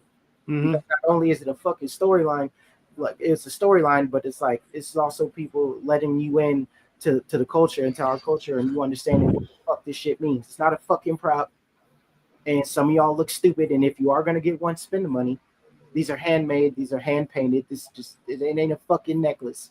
Every person I see type, oh, it's a necklace. It's just a necklace. I'm like, you're a fucking idiot, and you're appropriating, and you fucking like cut that shit out, bro. And then the last thing I'm gonna say is RIP for those who may know or may not know, we lost, you know what I'm saying, Uncle Fiji. Fiji was amazing island reggae artist. He was like our Charlie Wilson, but like also our Michael Jackson. Like, you know what I mean? Like, yeah. Like, it's a big fucking deal. And that there's some people on here talking about like, who's the next up that's going to pass the torch and be the next Fiji? Nigga, nobody. Uncle's gone. Nobody. And that's okay. he ain't even been dead that long, and we already, some of y'all on the timeline already trying to find the next person and just move cast it aside. Just tell us that you're trying to chase clout, or that you don't understand the importance of what this man was, not just for our island but for all islands, and us coming together and being respectful, and just the importance of music and installing morals and like moral fiber, and really getting somewhere in this music game. So that was just something like I wouldn't feel right if I didn't bring that up. That's because I'm really like sitting here like, is this what we doing? Like, we still grieving. It's Talk about it. Every day. We still grieving. And talking about the next one. It was like, I hate that some of you niggas have access to Wi-Fi or data. Talk about it. Like, I wish your cell phone bill was your internet would just cut off and was unpaid, because you shouldn't get to talk. The same way that we got to retest for driver's licenses after a certain age, I just feel like to have a Twitter, like after a certain point, if you dumb as fuck, like you got to pass a test or like pay a fee, like some restitution to the rest of us, because we got to see your dumb shit. And somehow, even if I don't follow you, it pops up. So that's all. I had to do that for the culture. Well, I'm gonna keep it 100. I'm gonna have to talk to you and Russell Faith, because I actually did have the idea of wanting to get an Ulafala, because I do love the You got any Polynesians around you? I'm Faith. Russell Faith, she's half Samoan as well. So okay, fellow Afghani for sure. Yeah, she loves her culture. And then the members of the CC and the Alex Dynasty, they study and follow the Samoan heritage to a T. They learn about it and respect it. That's all we ask. It's not a necklace. It's not a toy. And if you're gonna have that on, like show the respect, because it's like, if you got one and it's a real one that was handmade, that was hand painted, that means something. That's responsibility. Mm-hmm. Like, that's a big fucking deal. So it's like, if just talk to your local Samoan, and you know what I'm saying, just learn about it. As long as you respect the culture and you show love, like, that's what we do around here. We always show love to cultures. 100%. You know the ones I'm talking about. Yeah. Y'all was in Vegas. You know what I'm talking about. Everybody was saying that it was. Oh, let me just say I'm rocking the Ulafala because I'm a sort of boy. No, you gotta know, do your homework. Yeah. Like, I mean, you've been to LA. You know, you've been in the music game. You know what goes on in these streets 100%. In LA. 100%. I got folks incarcerated in the IE. Like, I know exactly. You know what it is. You can't wear. People see, because they see. Oh, you got the blue rag. You got to wear that. They think it's cool. No, it's not. It's not. Yeah. You better do your homework. No, I've been a fan of the dynasty of the culture since I was a child. To be honest with you, you already know what it is. You already know what it is. Yeah. You understand. You know who I'm talking about. Right. Mm-hmm. The idiots. What are you talking about? The 95% of the fan base out there who thinks it's just, it's just like you said, it's like a necklace. But I know what I know what the Ulafala stands for, because if someone gives it to you, that means you're accepted. You're accepted to them. That moment with Roman and his pops and his uncle at Hell in a Cell, I felt that. You are head of the family. You were like not no storyline. You were the literally you're the guy. That's possibly saying, like, you know how many of us be in a family? Like, it's a big deal. That's responsibility. Is like it's. And that's like Pops was telling Roman that day. You know what? My time is up. So any day.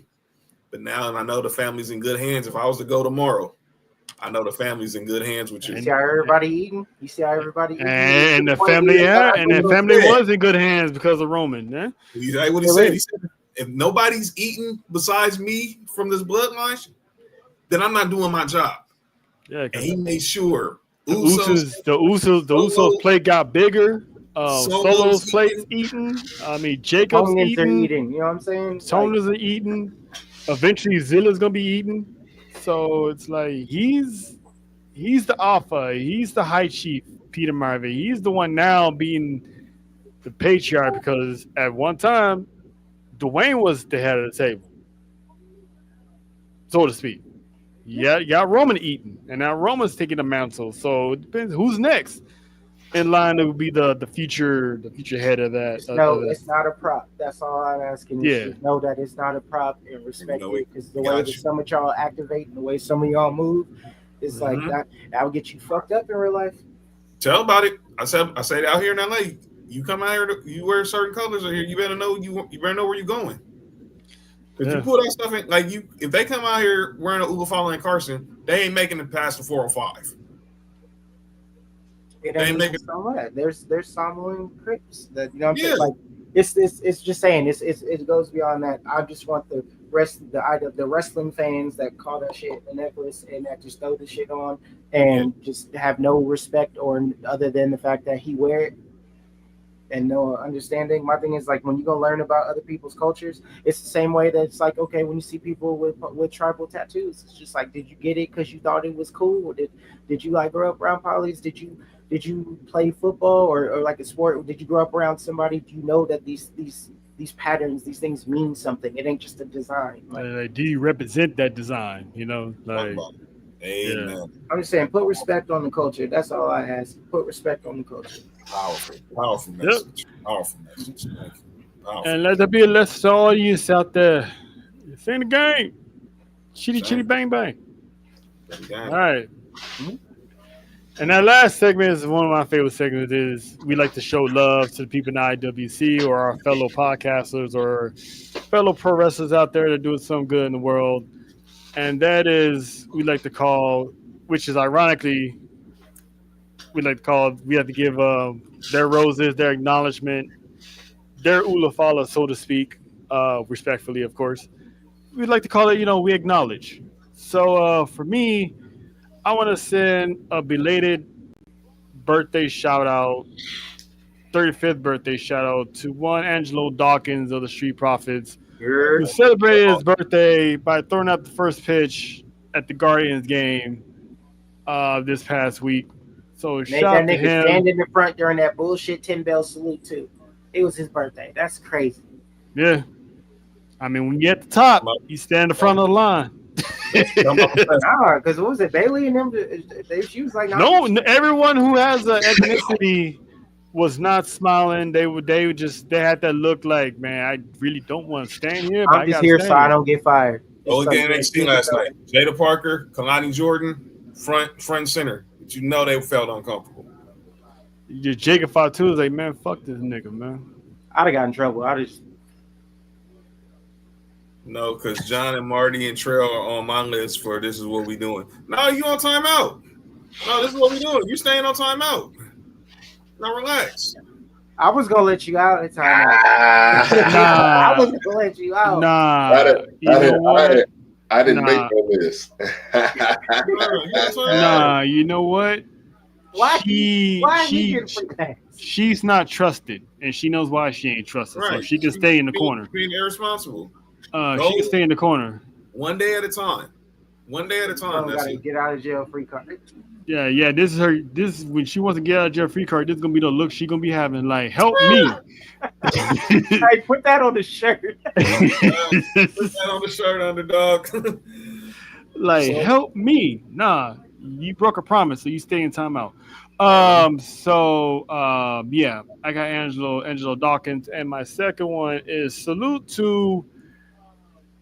A few years ago, we had the four horsewomen of Sasha, Becky, Bailey, and Charlotte. These four women here could be the ones that's carrying the brand for at least another 10 to 15 years. Stephanie Baker for sure is the face of the division. Once properly booked, Julia is going to be the second one behind her. Lyra, she has the potential to be part of that group of women. And, of course, Roxanne, well, it's Roxanne. Like Roxanne has proven her worth and proven that she is the future of this business. And right now, with the exception of Lyra and Stephanie, which I'm pretty sure sooner or later Stephanie's going to win some gold, all these women have had gold within the past 6 months already. So I count NXT. I count NXT.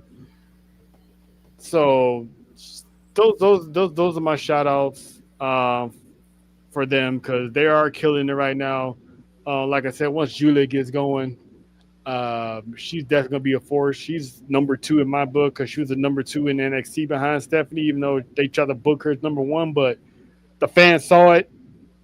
The people behind the scenes realized it, and they saw it. Stephanie is the premier woman of the future. So, Marty, is there anyone you want to like give flowers to and acknowledge?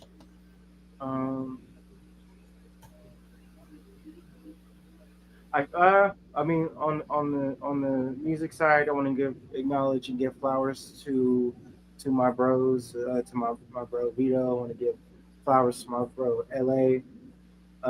Give flowers, of course, to Chris.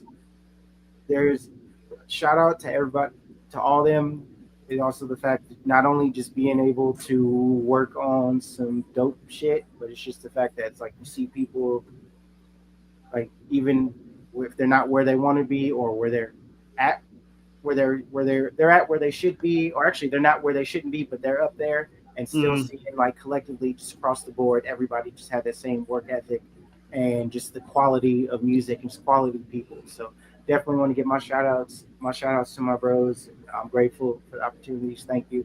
Also just give a shout out to just like gang them, like the whole CDV network, like everybody, family group chat. I don't want to forget nobody because it's late, I'm tired, but like everybody in the gang, let me know, like everybody that was at Mania. I mean, shout out to y'all.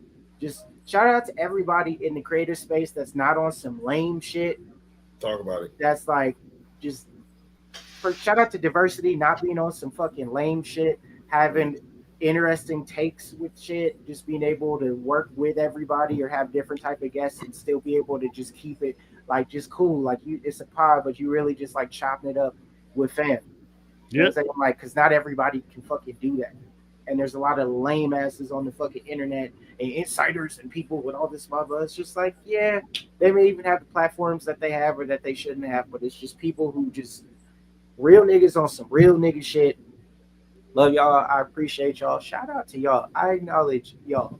Point blank period. You know what I'm saying? We acknowledge you. That track is fire. That track is fire. That track is fire. Told you Friday. That track is fire. Appreciate it. Yeah. It depends. Chris Brown and Bryce Taylor. It's out right now. Y'all should turn that up. You should definitely run that up. You know what I'm saying? Lotus app, but my brother LA is out right now too. Epitome, but my brother Vito is out too. So I'm just saying, like, there's a lot of good shit out. You know what I'm saying? Run that up. Run them up. Download whatever music this man is pending. You will be blessed. And then also pay songwriters, not necessarily the artists. Give them their share, please. Give them their money. Give them their money. Yep. Sloan, anybody want to acknowledge? In the words of Snoop Dogg, I want to thank my motherfucking self. Because ain't nobody had no motherfucking vision and ain't think a shit a motherfucker like me will be doing.